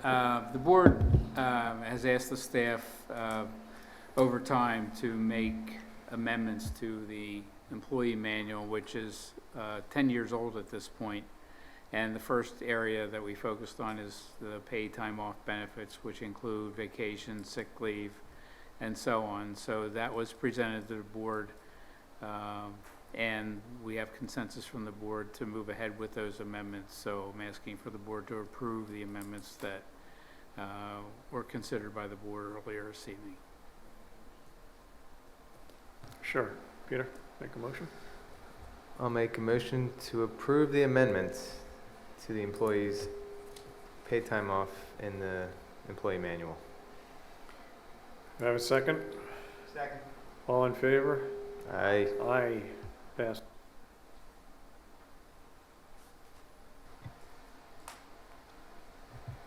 Moving on to the sanitary sewer easement resolution.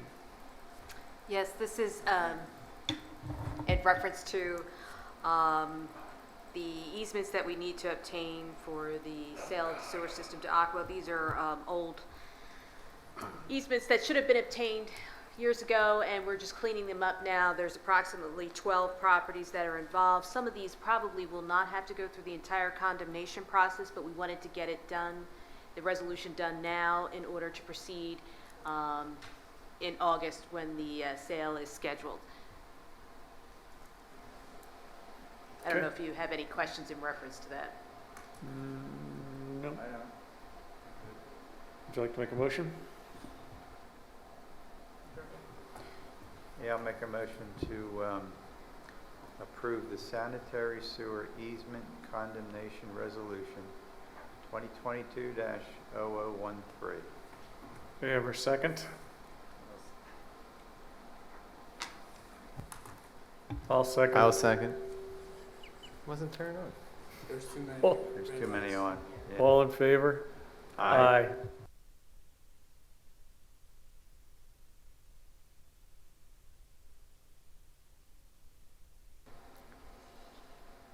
John, you had an overview on the raised proposal from Yes. McMahon? I'll elaborate on the agenda description.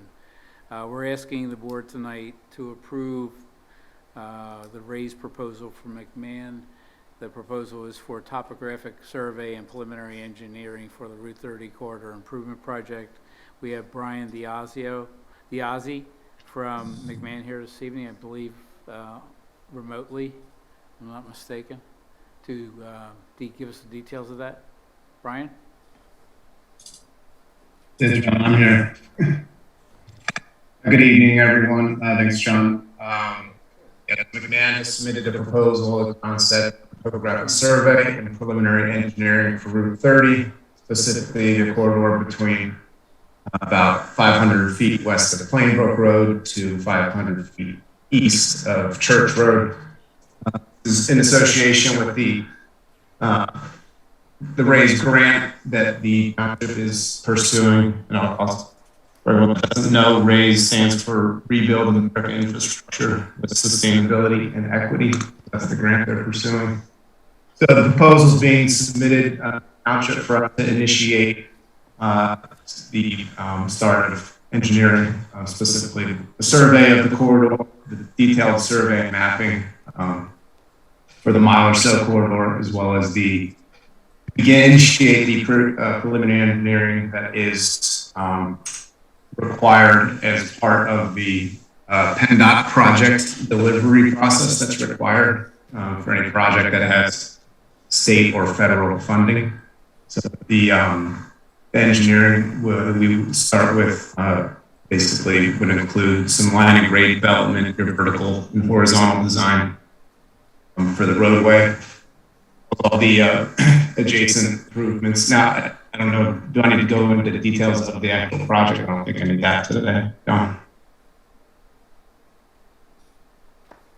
I don't know how much detail I need to go in on the proposal.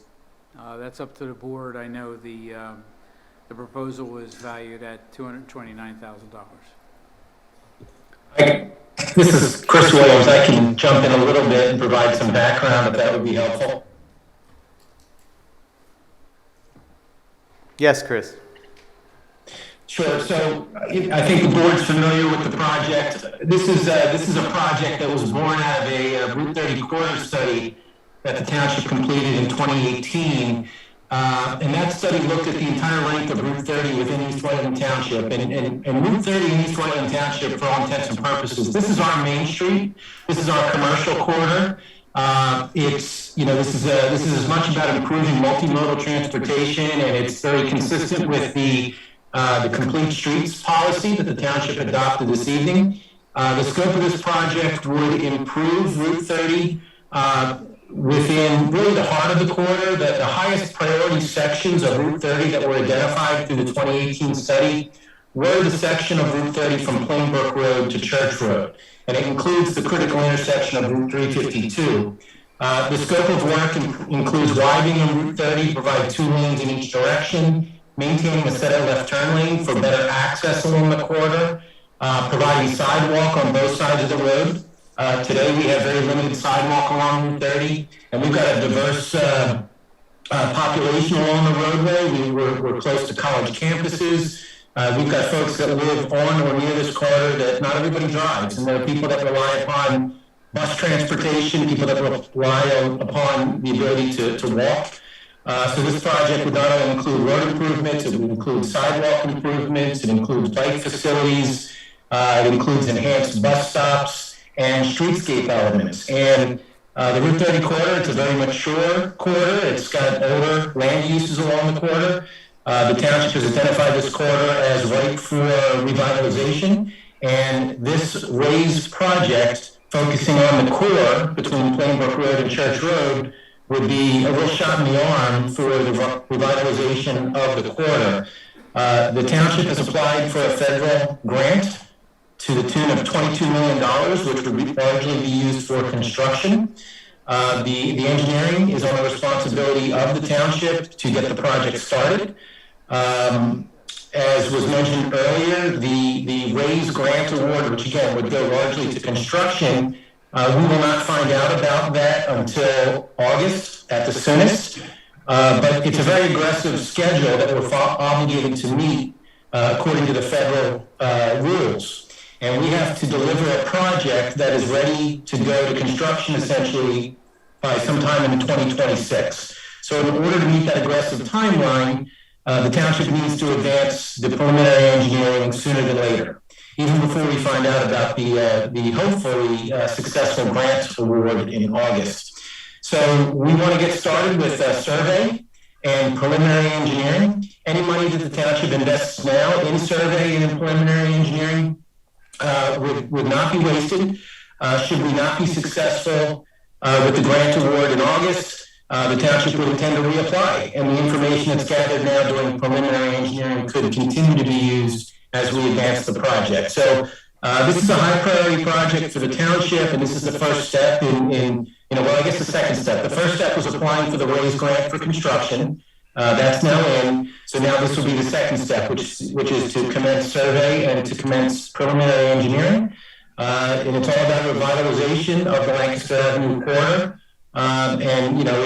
It's about accommodating all modes, and it's a quality of life issue for the Route 30 corridor. So this is restricted to the area that is the subject of the raised grant application, correct? That is correct. So there is still a section, you said this includes 500 feet to the east of Church Road and 500 feet to the left of Plainbrook, or the west of Plainbrook? Correct, and the reason we're focusing on that section is that area was identified as the highest priority areas from the 2018 study. Those are the areas with the most congestion. Those are the areas with the highest crash incidents. And it's really among the densest sort of population and development along the corridor. So yes, this is the highest, this is the starting point. And it would be a great demonstration of what can happen on the corridor. Should we be successful with this section, the intent would then be to build out and eventually extend the project westward to the Route 202, Route 30 bypass interchange at the west end of the township, and then eventually continue eastward where it ties in, where Route 30 is already 4 lanes at Mayland Road. We would pick it up, match into that. Ultimately, we'd like to extend the pedestrian facilities over the full length of Route 30. But again, for now, we're just focusing on the highest priority section.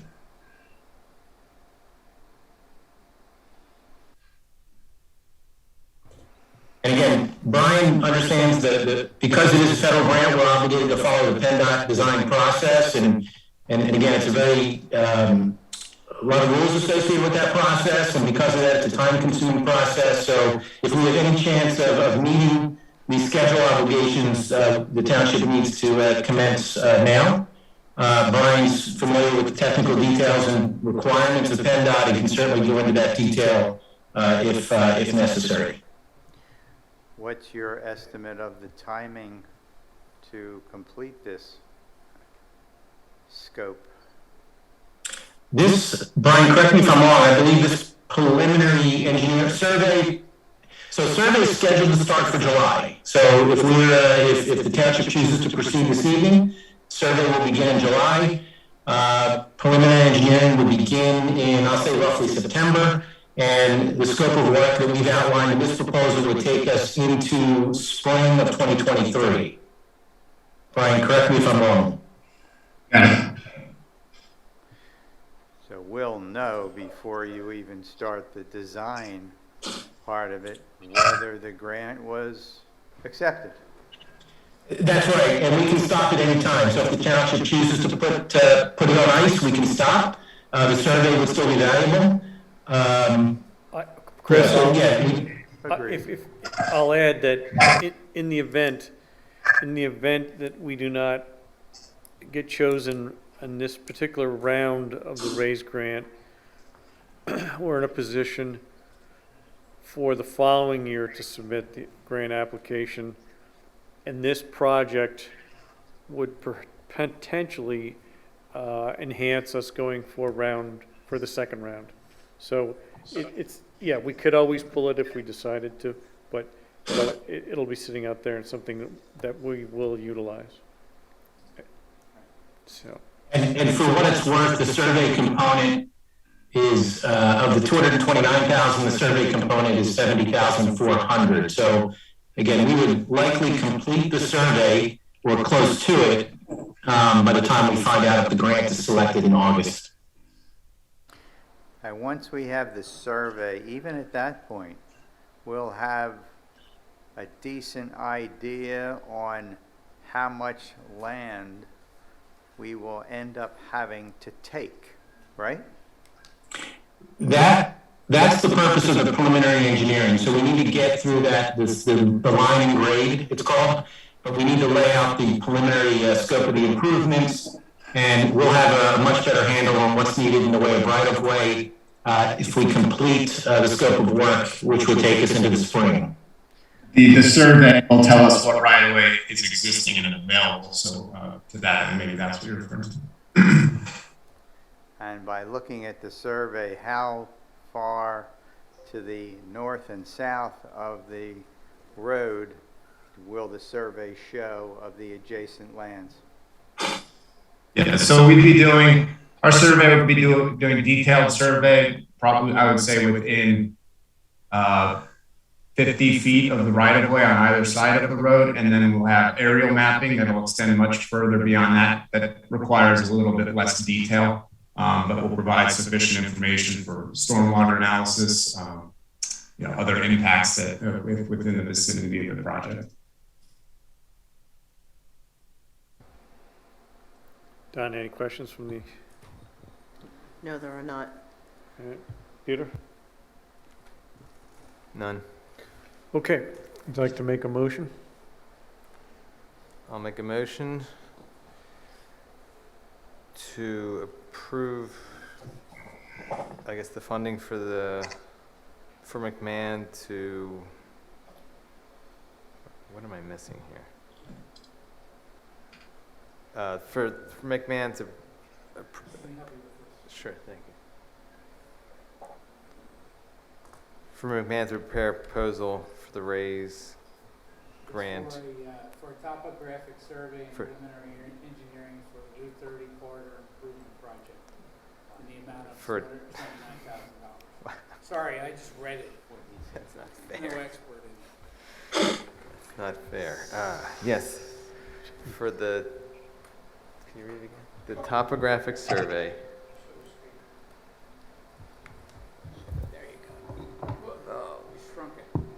For the topographic survey and preliminary engineering for the Route 30 corridor improvement project.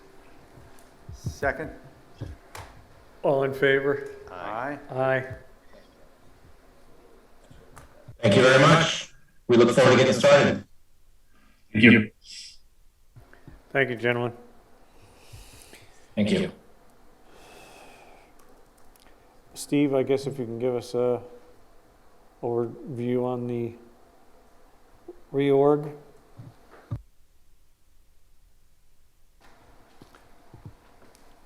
Yes, excuse me, sure, Scott. It's, I guess you would call it a reorganization. I guess you could call it a reorganization, but it's really just a reflection of how the Codes and Life Safety Department is currently operating. Really, it is operating as two separate departments, a code department and a fire and emergency services department. They're interrelated, and they currently work together and coordinate as necessary, but really no longer are the combination department that it was years ago when it was staffed differently, primarily on the, we'll say, on the code side. So it's recommended that the department simply be separated into two departments, into, again, the codes department and a fire and emergency medical services department. Okay. I think it makes total sense in the form that you're proposing. It does. Yeah. Peter, any questions? No questions from the None. audience? Want to make a motion? Sure. Make a motion to approve the reorganization of Codes and Life Safety into Codes Department and Fire and Emergency Medical Services Department. I will second that. All in favor? Aye. Passes.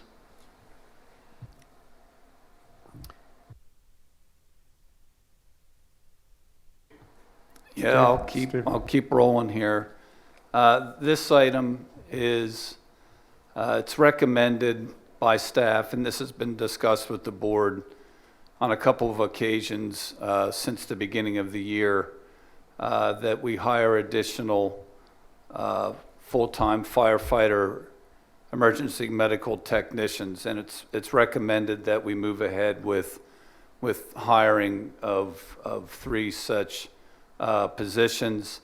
That way we can maintain the current staffing of 4 firefighter EMTs per shift, which will maintain the high level of service for the community as well as safety for our staff and volunteers. And that's 24/7 coverage for deep, just so everybody knows. Round the clock, 7 days a week. Correct. And it's a situation where we're already providing that service, but it is being accrued underneath an overtime basis, and this will prevent overtime, correct? Yes, correct. There's a lot of details which I could go into if the board or anyone wants to hear it, but correct. A decision was made at the beginning of the year to go to the four deep on a shift, and for, again, a number of reasons, we have to rely on overtime to fill the shifts. Not all of them, but there's a significant amount of overtime. And by hiring full-time positions, probably won't eliminate overtime altogether, but you will significantly reduce the overtime, plus the strain and wear and tear on the department, on our folks, our resources. Sure, and I guess I'll reiterate something that Richard said earlier today, is that if we can, going forward, whatever amount of overtime that is accrued, if you can please make a note to let us know so we can file this. Yes, as I understand it, the board would like a monthly report on that, and that will be provided. Thank you. Peter? Make a motion. I'd like to make a motion to approve the conditional job offers to the firefighter emergency medical technician candidates. Second? All in favor? Aye. Aye. Passes. And I guess you will wrap it up, Steve. Yeah, thank you. This last item is to designate 2 of our existing firefighter EMTs. They'll remain as firefighter EMTs, but they'll also serve as acting captains for future as-needed assignment. Those firefighter EMTs are Terry Bechtel and Brian Ratchko, respectively. So they'll fill in as shift supervisors when the captain's off.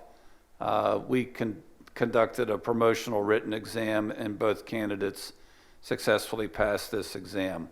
And so it's recommended that they be appointed to these acting captain positions. Good candidates. Rich, make a motion. Yeah, motion to designate Terry Bechtel and Brian Ratchko as acting captains for the future as needed assignment. I'd second that. All in favor? Aye. Passes. Thank you. Next, we move on to motion to award the sale of the 2012 Ford Escape. Yes, Mr. Chairman, that actually was sold last week, but we went through municipal bid and got a very attractive price of $11,000 for the vehicle. So I guess we really don't need to make a motion. It's gone. It's gone. What if we want it? What if we want it back? You're gonna have to go to New Jersey and negotiate with the guy we sold it to. Okay. Peter, Yeah, it's 12,000 now. you want to make an official motion? I'll make an official motion to award the municipal bid sale, post-sale of the 2012 Ford Escape for $11 grand. Do I have a second? Second. All in favor? Aye. Aye. Aye. There you go. Passes.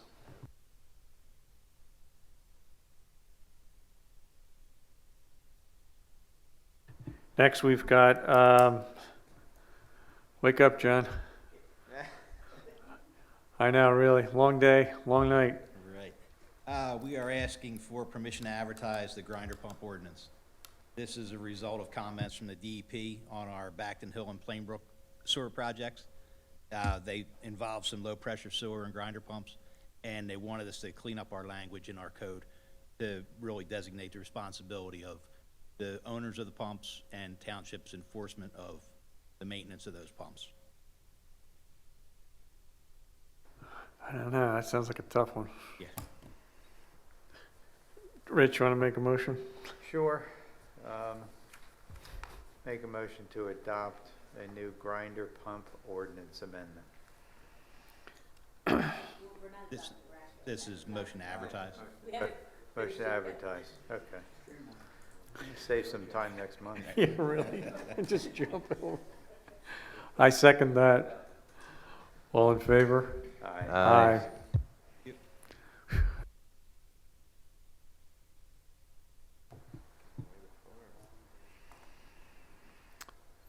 Wow, Zach, there's nothing. You're welcome. You want to create something? You usually don't need too much help. Just enjoy an Okay. evening off of. Steve's been standing in for me tonight, talking a lot. Okay. Yeah, no action needed on any of these development items. There's not even any that need extensions. We have a number of projects going on, as you know, but most of them are sort of in between, administrative junctures and approval processes. I can also handle the next item in place of Ted here for the zoning aspect. We had 2 zoning hearing board applications, the second of which has actually already been withdrawn. So I'll skip over that one. The first one is just an application for a variance to allow increase in building coverage at a lot at 102 Sweetwater Way. This is the Great Valley Crossing Toll Brothers development off of Church Road. So essentially they have these smaller clustered lots and doesn't really have a lot of wiggle room for building coverage. So in order to build the sunroom, they're looking for about a 100 square foot increase in their allowable building coverage. Do we know for sure that the residents on either side were notified of their request? So they may not have been notified yet. The hearing for this will be at the end of the month. So actually the notice requirements and the public notice that goes out for the hearing actually isn't set to run for another week or so. Okay. I feel pretty comfortable with the zoning hearing board handling this. I think so. Okay. Next, we have public comment. So if anyone has any questions, please head up to the mic. Good evening. Ray Braun. I live on Plainbrook Road. And I would like to share 2 thoughts. One, now that spring is here, the potential nightmares of the trail crossing Backton Hill Road, where the banks are high and you can't see anybody walking to cross the road, and very few people stop. They just keep on running out, and if you didn't have the opportunity to see them, I know this is not a township, but I bring it to the township to say something to the county, that we need to do something there. Same thing on Sweetsford Road tonight. I almost saw a person hit by a Jeep. The person just kept on running, and I guess the Jeep didn't see them coming across. So I think somewhere one of those 2 roads are bound to be a disaster for somebody.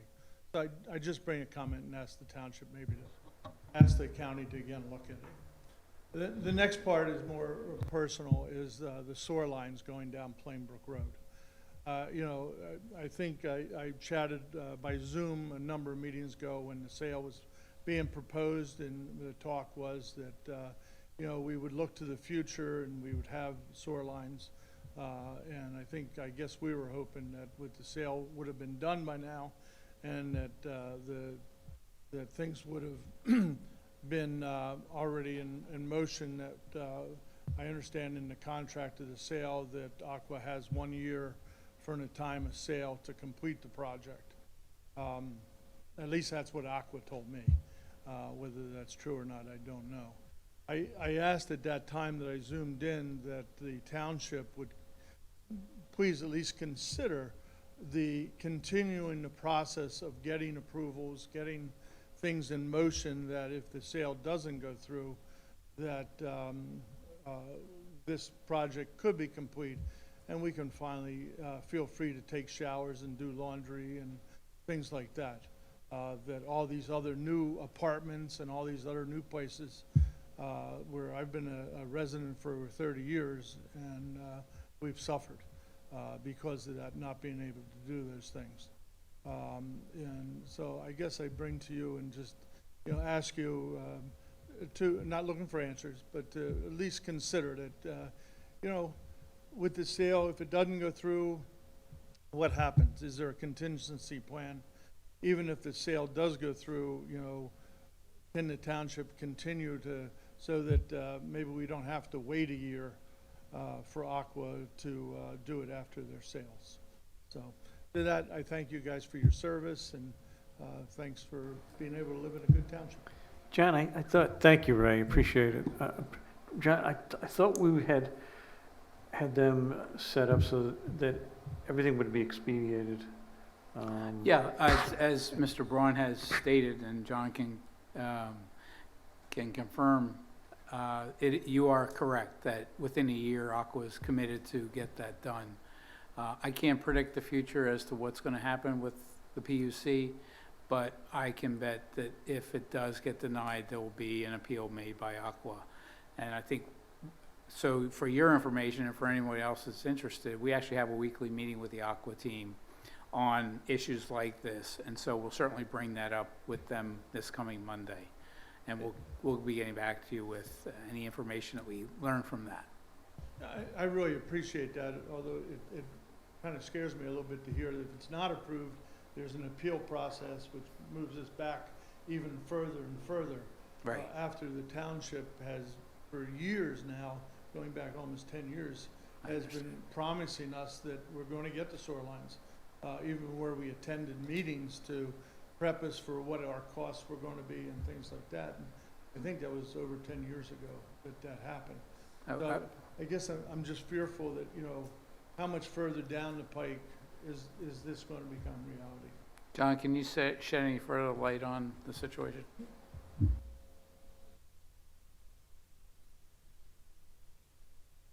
What I just spoke to with the ordinance amendment for grinder pumps, that's us getting everything ready so that there's no excuse with Aqua.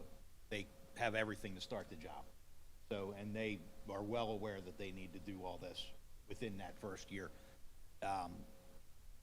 If something happens with the sale, I would assume that the township, you know, worst case, that we would probably proceed with those projects. We already designed everything. We're waiting for one last permit, which is that, get that ordinance, we have that permit. So, yeah, everything's on track. I know it's been probably more than 10 years. And I remember 3-4 years ago, we had another meeting talking about this and talking to the neighbors. And, yeah, it's been a long time. So it is full intention, Plainbrook, Acton Hill, Queensford area. Right, that whole end of the township to get them hooked up, so. Okay. And just so you're aware, the decision or the recommendation that was made by the administrative law judge is not binding. So the PUC can decide to move forward in spite of the fact that it's been recommended to deny the application. So we're still very hopeful that it's going to happen. And that'll be August, sometime in August, we'll get the formal decision. I just want to share my concern. Yep, right. Would you, when you get a chance, would you email me at the Township Building, slambert@eastwhiteland.org, your name, address, and telephone number? Great. I'll get that. I'll call Donna to get the right email tomorrow if I can. Okay, thank you. She's been great. Thank you guys so much. Appreciate it. I was going to circle back to his question. Steve, is there much we can do, I guess, to alert the county about those kind of blind crossovers? Yeah. It's a county thing? Well, sure. I mean, we'll just reach out to the county as Ray suggested. We know both Dave Stauffer and Owen Pruzak, who's responsible for maintenance. We know them well. I agree. I think Ray meant Phoenixville Pike. He said Swedesford. Yeah, and I agree. Especially on Backton Hill Road, that's the tougher of the two. And I mean, I know they're there, and I just stop there and look, but we don't have, you know, there's no flashing signal. It's easy to miss, and so he's right. There's potential hazards there that should be addressed. Yeah, there's a yellow sign, that's it. Right. That's it. And, you know, sometimes you can't even see it. It's hidden with the shade, and it's not a great spot. Yeah, yeah. Yeah, again, they're both tough, but especially Backton Hill Road. So we'll reach out to the county and start talking about what can be done to make it safer. Okay, we do have a question from Zoom. Deb Mobile, go ahead. Hi, Deborah Mobile, 42 Village Way, Malvern. It has been more than 90 days since we all submitted our comments to the state. And if I could remind you, the state only gave us 90 days to respond. I'm wondering if they have been contacting you, if anyone at the township has been in touch with them concerning the proposal for Bishop Tube, and the what's going on with further testing, proposed cleanups, et cetera, where we stand on that.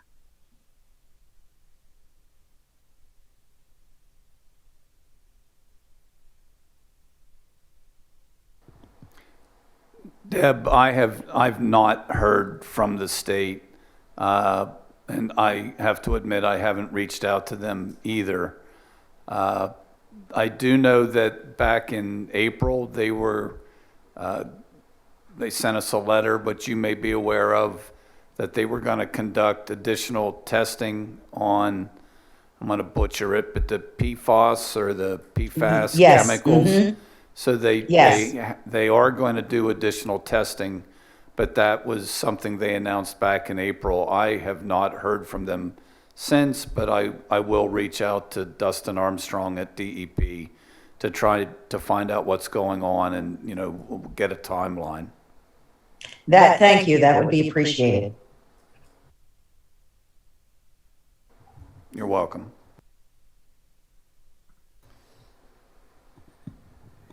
And seeing no other comments, we can move on to the consent agenda. I will read it with the help of a few numbers from Steve Brown. And then if there's any specific questions, stop me, as usual. Item 10A, approve the meeting minutes from May 11th, 2022. Ratify payment of the bills for May of 2022 in the amount of $664,091.93. Accept the treasurer's report as of April 30th, 2022.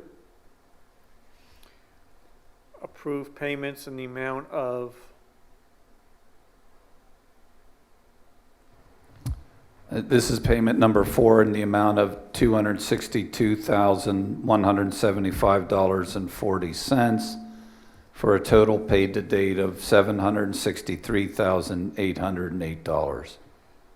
to Miko contractors for Backton Hill work for a total of Oh, I'm sorry. Yeah, the total budget or contract to Miko is $1,488,789. So we're about half the work has been done. Great, okay. And 10E is to appoint the deputy and interim zoning officer. Yeah, just so you don't appoint me, it's Mark Moses that will be appointed as deputy and interim zoning officer.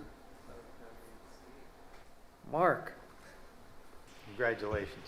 Yes, sir. Thank you.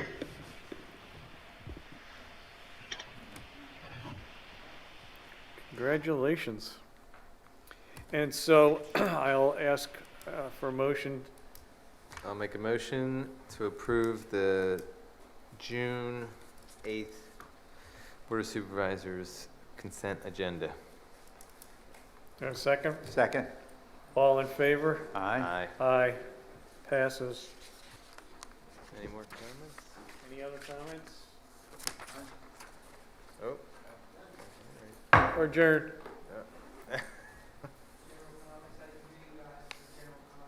That's what that gentleman did when he stood up and talked about.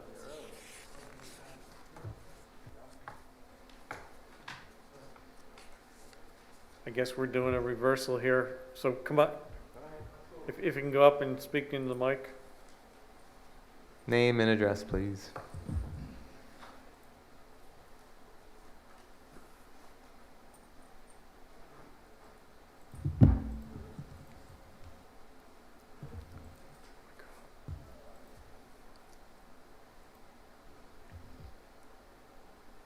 Good evening, East Whiteland Board of Supervisors and Administration. I'm Paul Evans, address 72 Markle Road. I'm a property and business owner in East Whiteland Township since 1986.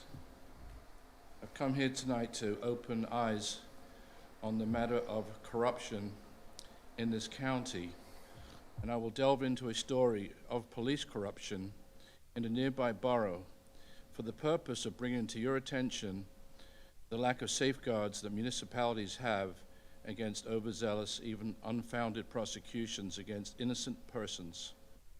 My presentation will dovetail into one that's germane to this township. In 2013, a federal lawsuit was filed against a detective in a surrounding municipality, and also the chief codes officer, the police chief, and the borough. There was, in the matter of the case, a federal lawsuit filed, and in the lawsuit, it accused the police officer of an illegal arrest and of violations of numerous of the gentleman's rights. The gentleman was one of my tenants, and so I was personally involved in trying to persuade the district attorney's office and the police chief in the township of the man's innocence. He was accused of theft by deception and FEMA fraud, and he was accused of multiple felonies and misdemeanors. And Judge William Mann, who still sits on the bench, I think, eventually determined that there was no merit, and the criminal charges were all dismissed. Then there was an order by the district attorney's office to expunge, but this wasn't because they believed in anything that I presented to them, or even State Senator Toomey, but only because a letter came from the federal government stating that there had been no FEMA fraud, and so then the entire matter was expunged from the man's record. But if it had not been for the efforts of all of us reaching out to the senator, this man may have had to gone to trial, taken a plea bargain. He did lose his job, and a federal lawsuit was brought. Unfortunately, the attorney who was in this township did then pass away, and the people could not afford to continue with the lawsuit. But the fact is that this case was brought. There was an affidavit of probable cause, and there were things in there that were not true. And the district attorney's office would not listen, the police chief would not listen. And so I just wanted to bring to the board's attention that something like this is possible. And I'm not here to say that what happened there has happened here in exactly the same manner. I'm not here to compare the severity of the situation, but I did just want to bring to your attention the fact that I believe that, you know, before there should be a prosecution against a resident of this township and a business owner of many years with a great reputation, that more investigation should be done. Thank you for your time. And I'll answer any questions if you have any. No. I need to add at this point in time that under this section, we have a 3-minute limit, so I think you were okay.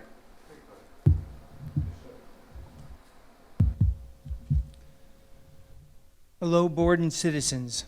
I'm Tom Miles, a business owner of this township for 29 years and a resident for 5.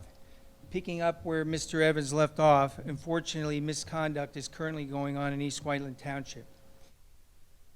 If you don't know yet, Mr. Evans and myself were involved with attempted extortion, which relates to a bigger issue. It's one of over 1,500 days since I was falsely accused of a violation which I did not commit, with little or no investigation of any party involved. With no resolution in sight for the near future, I want to make it absolutely clear that I have taken the high road here for the past 4 years. I have shown extreme patience and respect for the process of resolution. At one point, I was even offered an unofficial plea bargain of disorderly conduct, but I decided I was not going to put something on my record that I did not commit. Sometimes we have to take a stand for ourselves as citizens when other authorities won't. When those that have taken an oath to protect and serve in accordance with the U.S. Constitution fail us, sometimes we have to be our own advocate. I don't want anyone to have to endure what I've had to endure for the past 4 years. I have never asked for preferential treatment of any sort since these false charges were filed. Only fair and just treatment that I've asked for. But at some point it would be nice, as Paul mentioned, to get a fair, unbiased accounting of what's happened here in light of my history and background.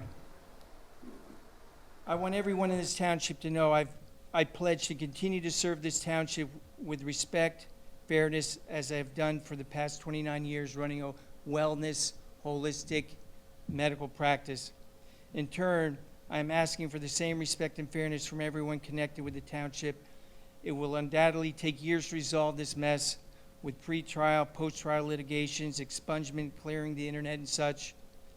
My interest has always been the same. I want to live in a township that plays fair, follows the law, is transparent, not one that has a mindset of win at all costs, and the ends justify the means, regardless of the circumstances. I want to live in a township where someone that's asking questions and submitting right-to-know requests is not made to feel like they are the problem. It all comes down to basic humanity and compassion and justice, to treat people how you and your family would want to be treated. I know I will be exonerated and cleared of these charges eventually, and I pray that the town and county that I proudly serve will not further ignore and strip me of my constitutional rights along the way or after. There's been a lot of damage to my family, my practice, my personal life, but I feel like it's really a damage and a prejudice that the whole township should share and endure. I mean, just thinking about the citizens in the local government that this is really affecting and prospective patients, it's really like a violation of medical care to the community. In closing, as you probably all know, I've been blocked from the historical committee for the past 3.5 years. There's been a lot of confusion in my mind about how this happened. And there's been also emails about kind of shutting down communication with the township. I want to propose more of an open situation for all members of this township and all concerns of any citizen. And this is something I might bring up in later meetings, but to end on a positive note, if there is one, I can feel your uncomfortableness here, sitting here having to listen to this, but I want you to know that it's infinitely greater, my discomfort, my pain, and to have to come up here to do this after 1,515 days. I've been asking for investigation into all parties, and I have not gotten it. So, in closing, 10 seconds, I have no intention to give up on this township. I respect the board and everyone here. Steve, Donna, all these people I've worked with, interviewed with. I'm not giving up on this township. I'm not giving up on this practice of mine. I'm not giving up on my historic home, Malin Hall. And I'm not giving up on being a positive influence for this township. Thank you. Thank you. We are adjourned.